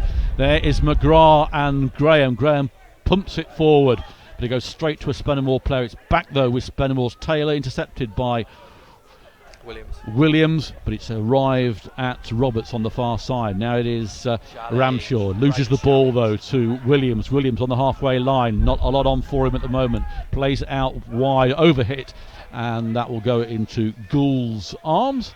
That's really been a story of both halves, really. Overhit balls going towards the goal mouth one way and hanging in the air the other. O'Connor putting some pressure on Gould. So he clears long, drop in the wind, allows it to go into Kettering's half. Salkin wins the header. Kelly's never winning that header. Williams heads it up, not really away, and it's a bit scrappy. Needs a team getting the ball on the floor, and Graham has only managed to find the number 7 with it, who takes a heavy touch. And Taylor's all the way back, and he's lost the ball. Taylor! And that's a foul by Graham that he didn't need to make on the edge of the area. Well, that was a poor foul by Luke Graham. Another 6 inches, and that was a penalty. And this puts Kettering in a very, very dangerous position indeed, right on the edge of the area. The ball will go back 10 yards, and this is probably the turning point of this game in the second half. And I don't like the look of this. No, I don't. It's the big number 9, Glenn Taylor, to take it. And they've got this new system where they've got the wall themselves, Spennymoor, just in front of the ball, which will, I'm sure, part as soon as the kick's taken. It has. Taylor fires in. Deflection! Oh, it's gone in. Taking a deflection and beats Paul White. Nothing he could do about it because the deflection took it onto the bar and smashed in off the underside of it and then into the roof of the net. It was hit with low, hard and power by the number 9. Element of fortune as to how it went in. We won't know where it would have gone had it not taken that deflection, but it did, and the home side are 1-0 up. Well, that all came from Luke Graham's mistimed tackle, and that has cost us really against the run of play, let's call it. And right on the edge of the penalty area. We did say we didn't like the look of this. We were proved right, and Kettering find themselves a goal behind in a game of very, very few chances. We'll see now what Kettering can do in the last 32 minutes of this game. And away they go. It's a long ball towards Mitford, cleared though by Ramshaw, and that goes out of play for a throw-in. Well, deadlock has been broken then, and Luke Graham plays the ball back to Paul White, who couldn't do a lot with the ricochet. You will see it on the highlights. It's being filmed, of course, so eventually we'll get the footage too. The ball's played out wide to Taylor on the far side. Taylor's got 2 around him. Young Taylor still with the ball, loses it though, and Spennymoor will get the ball away. Kelly intercepts though, gets the ball back to Williams. Williams has to play it back though, got it tangled in his feet. McGrath comes inside, tries to learn, fouls in the process, and I think we'll find out. Now there's some, oh dear. There's some fisticuffs, and we could see McGrath being sent off here because he went in with his studs up. I've got it. Well, I think it is a red. Well, I'll be surprised if he doesn't go. He's gone over the ball, McGrath. He's got the ball, in all fairness. The follow-through was what did the player. And then there was a lot of pushing and shoving and clashing of heads and sort of that thing you see stags do where they sort of just headbutt each other for a bit. That's it. Rutting. It's called rutting. Yeah. Well, certainly Glen Kettering do press the self-destruct button. They certainly do. Conceded the goal, and then within minutes later it looks like that there's going to be a second yellow. In comes the card. I think. Oh no, I'm not sure. Not sure. Referee's speaking to him, and yeah. Normally it'd be a straight red, but no. Out comes the. He's walking away, McGrath, which suggests he's probably only got a yellow card. Well, if he's been booked before, hasn't he? Not this. No, game. he hasn't. No, he hasn't. No. I mean, I'm sure at some point in his career he has been booked. Sorry, I thought he'd been booked early. It wasn't. It was Kennedy that was booked, wasn't it? It's just taken a long time to do this. Just show the card and let's get on with the game. Yellow card it is for McGrath. Lucky boy, very lucky. Yep. So I say it did one look of those like it could where be a red, didn't it? When the player gets the ball but it's still a foul, you know that it's the follow through that's done him. And I know a lot of referees, especially in this league, would have sent McGrath off, and I don't think Kettering would have had a lot of complaints about it. I think the only thing that saved McGrath there is that he got the ball. Well, looking over there, the Kettering dugouts, it looks like they're going to be making a substitution. The disco's on, and it looks like it's going to be Jason Law, I think, making his debut. Not sure if it is. But have to see. Well, he's only got 3 we can really choose from. It doesn't look like Joe Scars, but it is a free kick taken by Magnay. Comes in, headed down towards Kelly. Kelly plays it out wide. Dear. Poor ball though, intercepted. Kelly tries to get it back, but wins it again. Chandler gets there, and Kelly somehow gets it on the third attempt. Puts the ball through to O'Connor. Out comes the number 5 goalkeeper, heads it, goes down, and Storer can't get the ball to O'Connor. Cleared by O'Connor, and it is going to be a throw-in, and indeed it's going to be a substitution by Kettering. Can't see from this range Kettering who it have is. got quite a good history of debutants scoring goals. They have. They're normally number 3s, aren't they? They are normally number 3s. But they're a goal down at the moment. Rather. There's a chance here. Paul White should get there first and does. Plays a nice. Well, tried to play a nice ball to Taylor. He couldn't get there. Throw in taken quickly down the line towards the 7. And returned back, and there's a chance here if Spenny will get the ball in, put it low, it's a deflection, and well, the number 9 couldn't bring it down. Taylor, Spennymoor still got it with Chandler on the left hand side, back to Buttroyd goes past Kennedy, ball put in low, cleared by Salkin up into the air. O'Connor, it doesn't reach O'Connor, and back comes Spennymoor again. Ramshaw, Buttroyd clips in towards the 17 Johnson plays back to Buttroyd. It's heavy, goes through though, cleared away only to Anderson blocked by Storer, and O'Connor gets the ball, plays it towards Marcus Kelly, and Kettering are breaking through the centre now. Still going, Marcus Kelly finds Mitford has O'Connor on the right hand side, uses O'Connor may have a chance to put the ball in the box now, clips it over, back post, Kelly, and that's a goal! Kelly's equalised for Kettering. 1-1, sweeping movement by Kettering. Good work from O'Connor and Mitford. Gets the ball to Kelly. Kelly stoops down low to head the ball past Matt Gould, and it's 1-1. Well, what a counter-attack that was from Kettering. Started by O'Connor, pretty much finished by O'Connor as well with the ball across. And Kelly, one of those where he's so small, he probably should have just kicked the ball into the back of the net, but he stooped low, as you said, nodded the ball back across goal, very low into the far corner. It's 1-1, and Kettering are back into this game.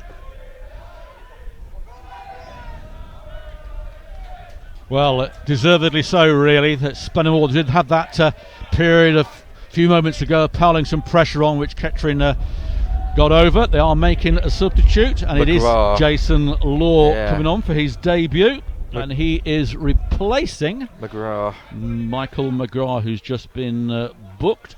So McGrath goes off. Yeah, McGrath had a good game, Yep. but that booking was very close to being a red. And there was a big scuffle after it, wasn't yeah, there? And he you never lost know, his, there could be some afters. And did lose his head a little bit, and Yeah. I think it's a case of protecting him because So- Kettering with suspensions can't do with another one. Jason Law then.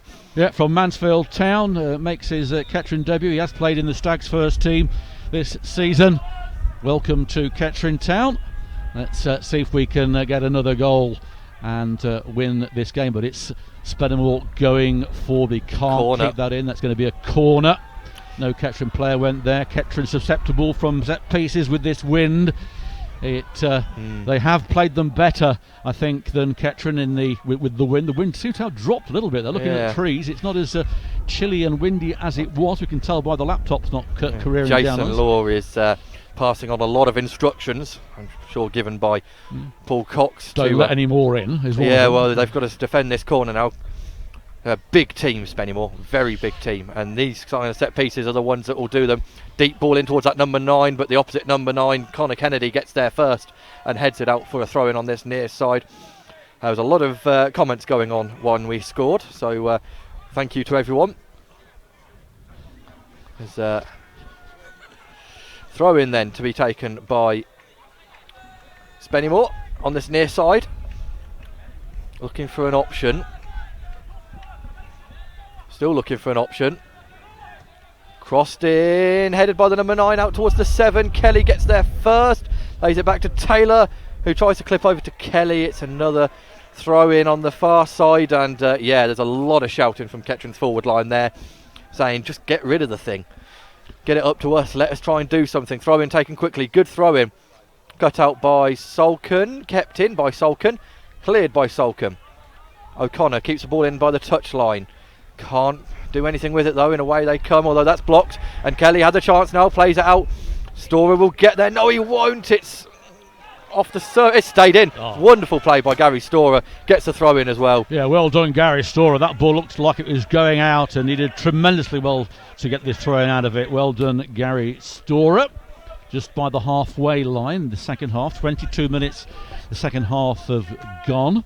Storer pumps it forward towards O'Connor, intercepted though, and it's back with the number 7 on the far side, Roberts. He fires it out to Forbes. Forbes has got Kelly with him. It's still Forbes with it, trying to find Taylor. Taylor can't get there. Connor Kennedy can. Connor Kennedy now has got a bit of space. It needs to be a decent ball. It is. It's Law's first touch of the ball, and he plays it back to Storer.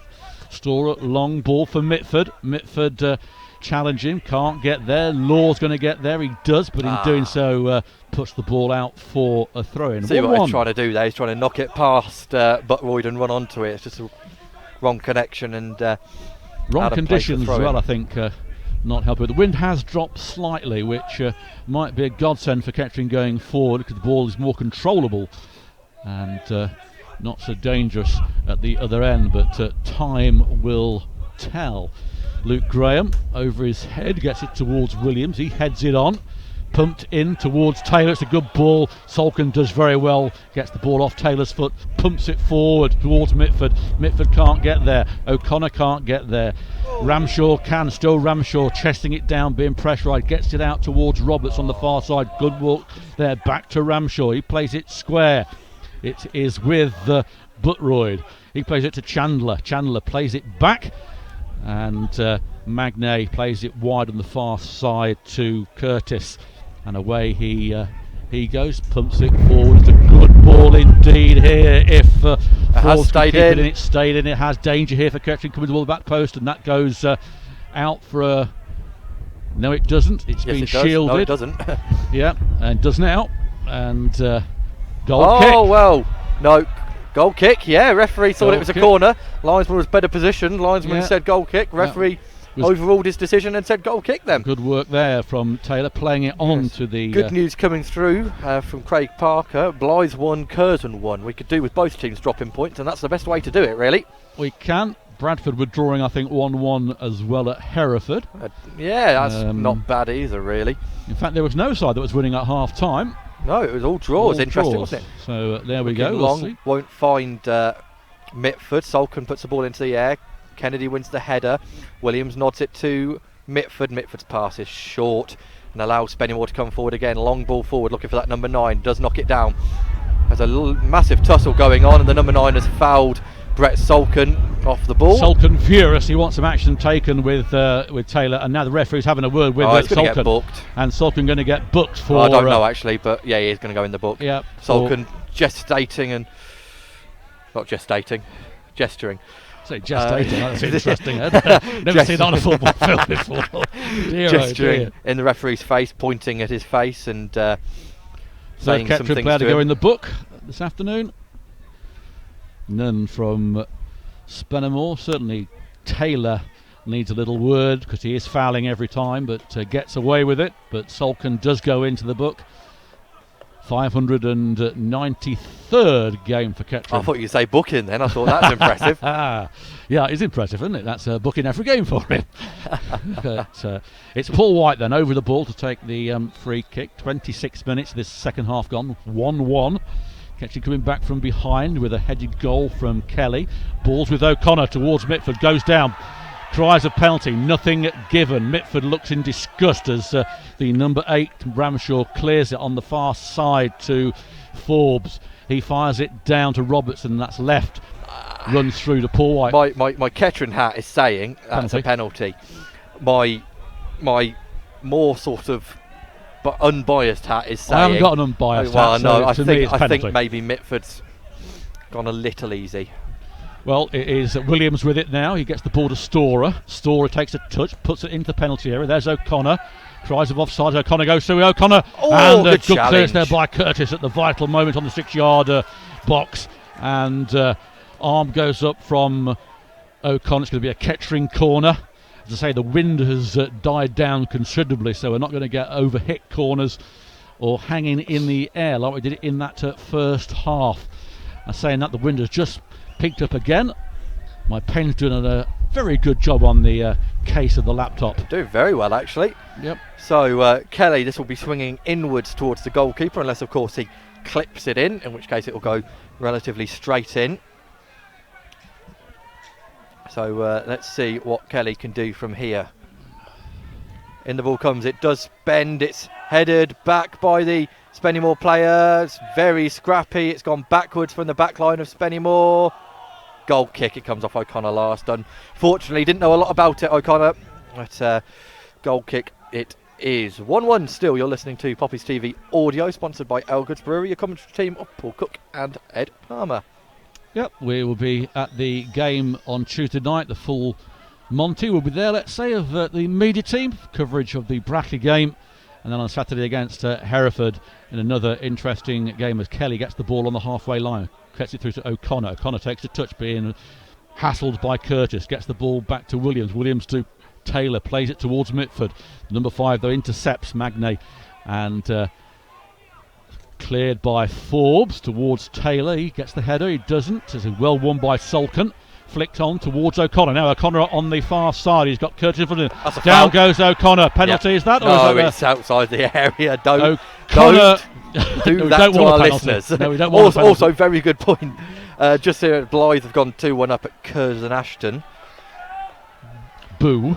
Boo indeed. Yeah. But this is a chance for Kettering. It's right on the edge of the area. It's on the left-hand side of their attack. Reminiscent of theirs, wasn't it? On down here. Yeah, not the one they on. scored from, but yes.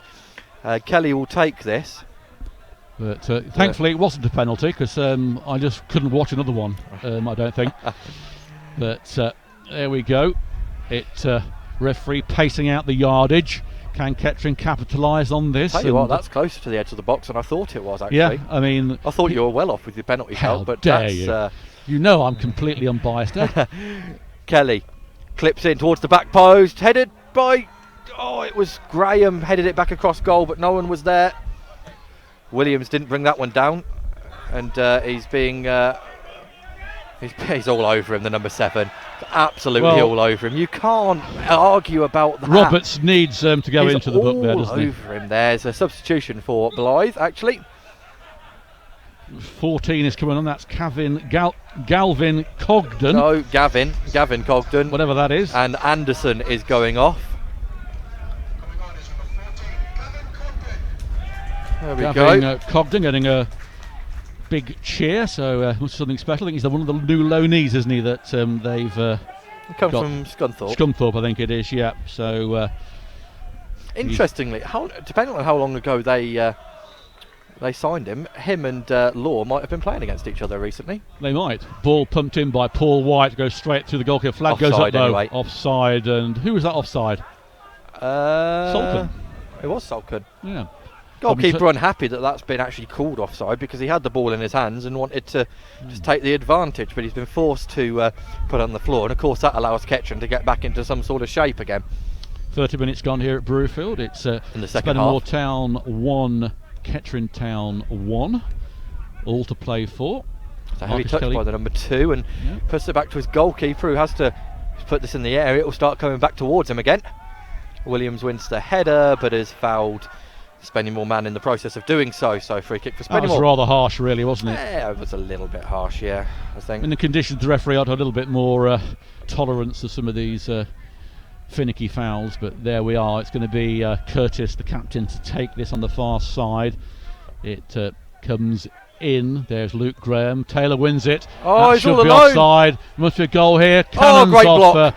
Sulkin. Looked No, blatantly Taylor. offside to me. It was Taylor who got the block. Well, Cogden almost scored with his first touch. Looked like he's offside. Well, he wasn't, because in all fairness, Kettering players didn't really try and claim for it either. That's the issue. But Cogden again gets it, making an instant impact almost here. Goes one way, goes intercepted, and now it is O'Connor. O'Connor gets the ball forward, plays it towards Mitford. Mitford, the goalkeeper. Goalkeeper comes out. Mitford gets round him, but he can't take the ball with him. And then he's fouled. No, says so Mitford going berserk. Said he was brought down. Curtis having a go at Mitford. And Spennymoor get the ball away, intercepted by Luke Graham towards Law. Law takes a touch, nobody with him, has to go forward, takes a touch back to Storer. Storer pumps it long, and that should arrive at Matt Gould, which it does. Livening up here, Ed. It's livening up. Don't think there was a foul on Mitford. I don't really know why he was going as ballistic as he was, but that was a chance for Kettering. Mitford just couldn't keep the ball with him after the goalkeeper had committed. There's a chance here, as a great play for Spennymoor. It's at 17. Storer's got back well, but the 17's got some space. He will shoot, and that's gone very wide, I'm afraid, for Spennymoor. Not afraid for Kettering, of course. Goal kick for Kettering it will be then. Paul White just calms the game down a little bit.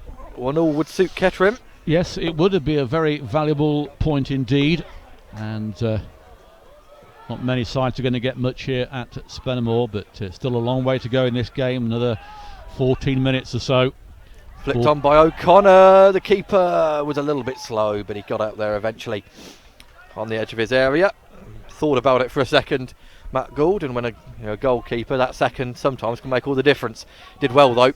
Quick off his line when he did make the decision. Cogden's been allowed to head it out towards this left-hand side. Good challenge by Storer. Comes back to the number 3, plays it in. Triangle's being played now, and now it's Chandler. Cut out by Kelly. Kelly gets the advantage as he comes forward still. Marcus Kelly, step overs, goes inside. Good play, and then clips a ball forward. Mitford wasn't on his bike, and it's a throw-in for Spennymoor though. Usain Bolt to have got that, wouldn't it? Really? In all fairness though, in rugby terms, that's not bad at all, because that's a line out right by the try line. And there's still 17 minutes to go, so that's all right, probably in 87 minutes, but it's still long enough to go for this in this game. No, it keeps Spennymoor back though, doesn't it? And means that they have to work hard to get the ball out of their area. It does, any since mistake. this Cogden has come on, Spennymoor seem a little bit more alert. Foul there, I don't know why, but not sure on that one. Not sure at all, but they got a free kick from that throw-in. Goalkeeper comes out to take this. That allows them to get the ball out. Dark skies now casting over the northeast here in deepest county Durham. Ball towards Taylor. Law gets the ball though. Still Law with it, has to play it back to Story, just humps it forward, cut out by Taylor, trying to get the ball to Mitford, but it reaches O'Connor. O'Connor's got Mitford with him, Mitford in the centre. This is Boston United, can he get there? He can't get there, heavy touch. Mitford couldn't run onto it, goalkeeper comes out, But another chance there for the youngster, who's brimming in confidence since those 3 goals in 2 matches, and certainly is one for the future. But it's not the future, we need the present at the moment, as it's Taylor on the far side, can't keep the ball in, but it is a Kettering throw-in. Taylor, who has his loan period extended, loses the ball though. Taylor gets it back, intercepted by Solken, and to Kelly forward towards O'Connor, who's onside, that's a rarity. And O'Connor still with the ball, he's going inside the penalty area. Here comes Connor, comes through on a poor ball. No, it was a deflection. The deflection took it in. Right on the line, goalkeeper's arms, rolls it out. O'Connor gets up. Good movement from the Poppies, but Spennymoor now breakaway. It's a bit like basketball. It's one end to the other, except this is more exciting than basketball. And Ramshaw on the far side, it comes off Solken. It'll be a throw-in down by the corner flag on this far side towards the Spennymoor fans, who are not so buoyant as they were a few moments ago. But it's a bit of a scramble over there. Ketch come away with it. And Kelly picks up the loose ball, plays it out wide here for Law, who's got quite a lot of room to run at them. He's got Mitford and O'Connor up front, still Law with it, penetrating into the Spennymoor half, plays it square to Conor Kennedy, might try a shot, does, and it's a pitiful shot. All that did was hit Peter Short's camera. It was awful. It's a really poor shot. Yep, he had O'Connor one side of him. I think blood must have rushed to his head on that one as the hero sign came apparent, but should have played the easier ball, and chance goes begging. Yeah, that's a really poor shot, I'm afraid. Goal kick taken then towards that number 9 again. Solken heads it away, brought down by the 7, then cleared away by Taylor, only as far as the 8. Played forward, that should be Solken's. He's going to try and see it out for a goal kick. He can't, because the ball held up and he's put it out of play for a throw-in. And a ball distributed back onto the pitch as it's a throw-in for Spennymoor. Oh, the ball's returned, so the new ball has been passed back on. But throw-in taken to the 14. Cogden, who's been a real issue going forward. Ball in, but Paul White comes out, scrambles. Graham throwing hands up into the air. Bit frustrated that the ball was allowed to come in. Didn't come to anything though, as Paul White has the ball in his hands and kicks long into the darkening night sky. Mitford's going to try and put some pressure, but it goes all the way through to the goalkeeper, who throws it from over his head to this left-hand side. To the 5, now into Chandler, back to the 5, Magnay. Magnay forward, no one on the big number 9, but he's back in his own half now. Plays it to the 3. It's a lot of good movement that off the ball from Spennymoor. Good challenge from Kennedy, and actually Kennedy's in the right there, because it's the team that had possession when the ball hits the referee, and he's saying that he'd won possession back from Chandler, so therefore it should be a drop ball for Kettering, because he'd won the possession back. It's a drop ball for Spennymoor. I think Kennedy maybe has a point there, you know. Good cut out by Solken. Solken into Taylor. No, Taylor lets Solken run for it. Mitford still onside. He's not used, and Solken still going. Good challenge, but O'Connor picks up the pieces. O'Connor bursting forward, now out to Mitford on the left-hand side. Mitford has a chance here. Puts the ball in, headed away at the earliest opportunity. No one there at all. Storer breaks forward. Gets there. Storer still going. That's good work from Storer. Now it's with Law. Law into O'Connor. O'Connor touches it back to Law, gets it caught under his feet. Still with possession though. Back to Williams. Williams plays out to Matt Taylor. Matt Taylor will smash a ball into the area. Kennedy wins the header. O'Connor overhead kick, deflection! Oh, it's just past the post by an inch, if that. Unbelievable that was. We're right in line with that, and that just trickled by the post. Goalkeeper beaten. That could have been 2-1 well, for Kettering. O'Connor went for the spectacular overhead kick. It took a massive deflection. O'Connor would have wanted to claim it if it had gone in, of course. But, we'd have given it to him, of course. Of course we would have given it to him. But I mean, it was agonisingly, not even an inch past the post. Honestly, I think the goalkeeper's got shares in a paint company, because that's taken some paint off it. Corner, in it comes, back post. Headed back across goal. Handball shouts. I don't think it's going to be given. Kennedy to Law. Law clips the ball in. Goalkeeper is going to be fouled. It's not been given, you know. Well, that is a rarity. Taylor has time here. He may elect to go to Paul White, which he does. Paul White doesn't have time though. He has to clear first time.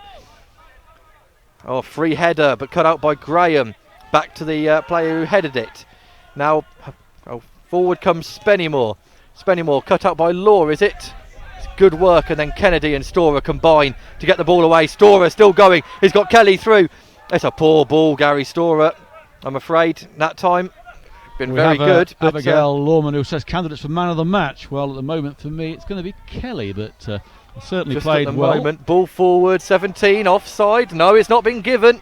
That looked a lot closer as he kept it in. He has. Storer's the man tasked with stopping the cross. It doesn't go to him though. It goes back to the number 3. Now there's a chance. Chandler's got a lot of space. Goes back out to the 3, which is Buttroyd. Buttroyd down the line. Cross goes in. Paul White's not there, but it doesn't matter because it's overhit and it's a goal kick. Yeah, certainly start thinking about Kelly. Certainly played very well. Storer's done fantastically. Yeah, O'Connor's done really well. One of those 3, I think. For a substitution for the time being, though, just to slow things down for Spennymoor. That's their final one. Yep, the 7 goes off James Roberts. And the number 15, Jack Earing, comes on. I bet he has a pair. Very good. It's only one substitution made from Kettering, and that's because it's really the only substitution they can make.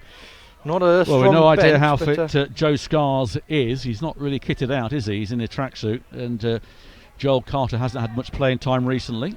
And Jamie Sykes is well, it looks like there may be a substitution for Kettering coming on as the board's flashing about. Goalkeeper? Hope not. No disrespect, of course, to Jamie Sykes. Well, he's the only one who'll dress up in all green over there, isn't he? The rest are in their kit, but it is Joel Carter over there who's warming up. But it's the throw-in to Matt Taylor, 3/4 of the way into Kettering's half on the far side by the dugouts into the 42nd minute here at Brewery Field, and a very entertaining game. We're saying that most games now with Kettering, very entertaining. But it is Taylor, plays the ball, good work there. Spennymoor come forward. The number 7 is not here anymore. It's the 17 though who's got it. That is Johnson. Plays it towards Ramshaw. Ramshaw cans it off Luke Graham for a corner. The home fans getting behind the Moors. Don't like corners at this stage of the game.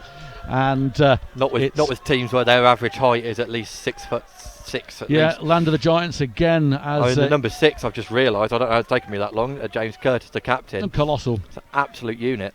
Yeah, so Kettering need to survive this corner. And say there's no wind now, which might help proceedings. It's an outswinger. There's Colin Kennedy. The ball comes in, back post. Oh, what a block! Great block there. That was Luke Graham.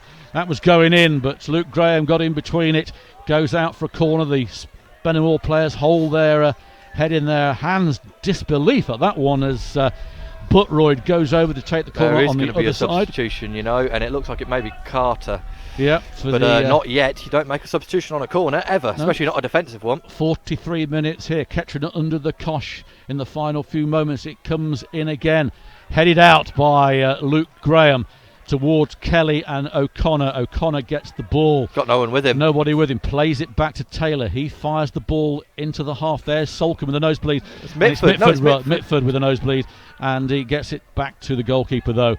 And it does look like Kettering are going to go through the process of putting Carter on to waste a few seconds. 44 minutes. Plus his height, isn't he? Yeah, his height. Well. Not a great header away. That's done better though, and Kennedy plays it to O'Connor, who has overhit it. And there's a player down for Kettering. It's Jay Williams this time. Hasn't got up from a bit of a challenge. Might even be Jay Williams who comes off actually, or it could be Kennedy. Well, Kennedy has been booked, hasn't he? And 1,072, 52 away fans. I think there's 44 on the bus. Sounds a bit. What, an 8 that haven't come down on a bus? Yeah, seems a bit strange to me, that one, but 1,072. It's who's going off? It's 7. It's Trey Mitford making way for Joel Carter.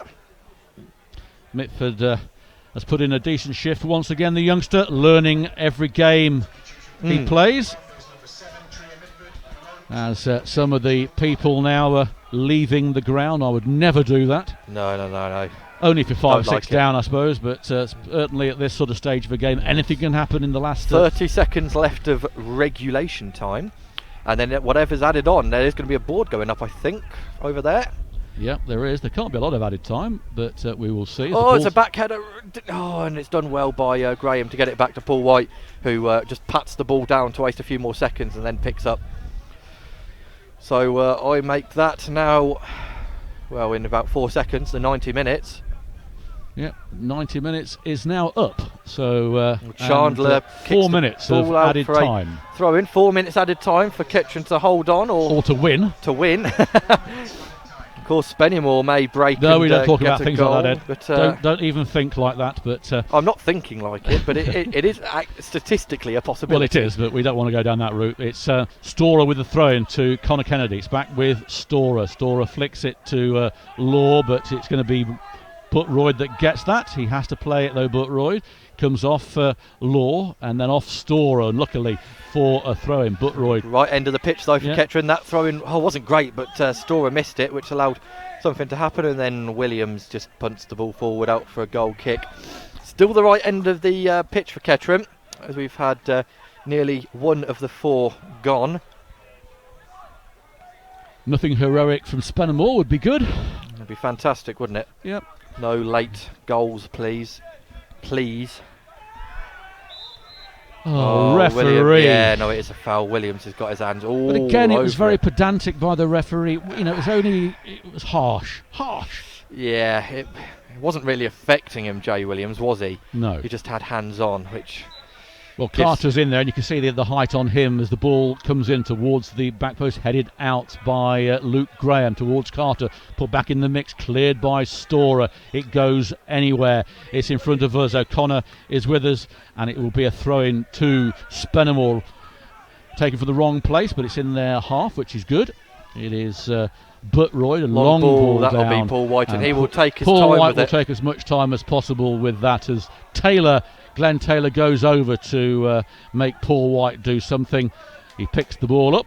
Taylor goes over, whispers a few words at Paul White, who totally ignores him and carries on. We're into the 2 minutes of added time to go.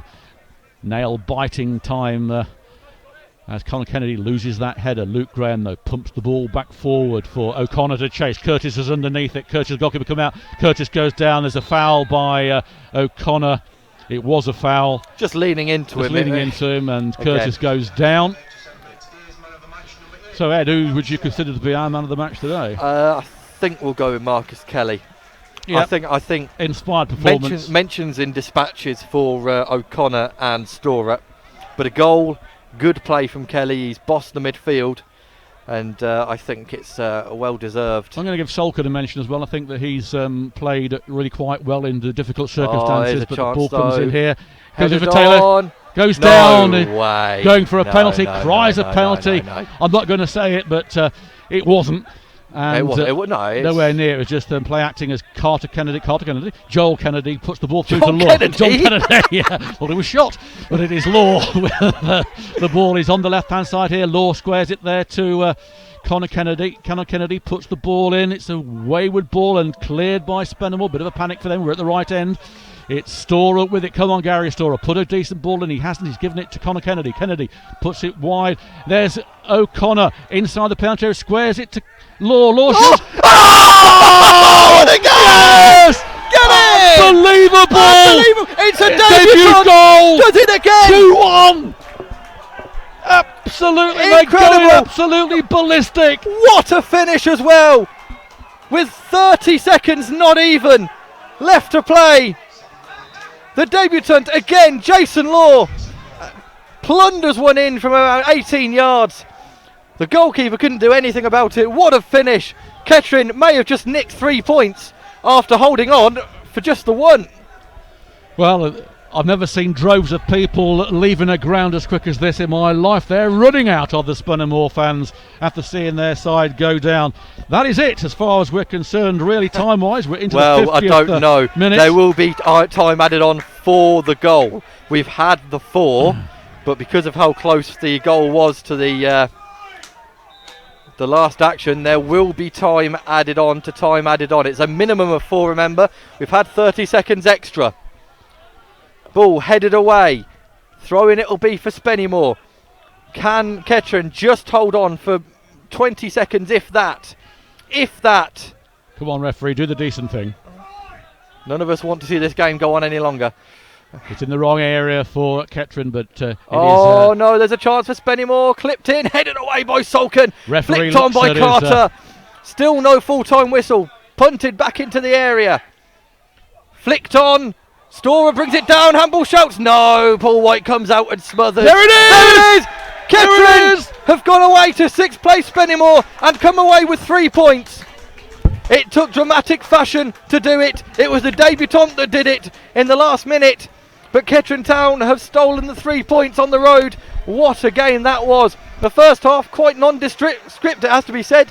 Again, first half very few chances. Kettering were happy with that. 0-0 at half time. You would have taken it if you were a visiting supporter. And then in the second half, a silly free kick to give away, and the deflected shot from Glenn Taylor smashed in off the underside of the bar into the roof of the net, and Kettering had it all to do at that moment. But all to do they did, as Kettering played a wonderfully flowing counter-attack. Really some of the best football we've seen this season from Kettering on a good pitch. Started by O'Connor. O'Connor then got the ball back after about 5 or 6 passes, played a ball over to Marcus Kelly, who stooped low, headed it into the ground, back across goal and past the despairing Matt Gold. And we thought 1-1, we'll take that again. As Spennymoor came back, chance after chance, Kettering managed to batter out. And then we said when he came on, Jason Law, Kettering have got good pedigree with debutant scoring. Did we ever think he'd do it again? The ball went forward, it was headed back down. O'Connor played it to Law. Law thought, I'm having some of this. Shifted it onto his left foot. Smacked a ball goalwards, across goal. It dipped, it swerved, it went past the hand of Matt Gould into the back of the net in the 94th minute. And Kettering Town, after hanging on for a point, have taken 3. Those are big 3 points to a playoff promotion team. That is 2 teams that we have played in 2 games now that started the game in 6th place, and Kettering have won against them. The travelling fans that did make the 3.5-hour journey here have witnessed something truly brilliant, and that makes a 3.5-hour journey back a whole lot better, as the players are getting a well-deserved round of applause from everyone here, including us, as they walk off heroic. Maybe, was it the new coach that did it? Who knows? But what a finish to this game. Well, we have to look to our next game now, and that is going to be Brackley Town at home on Tuesday night, weather permitting, of course.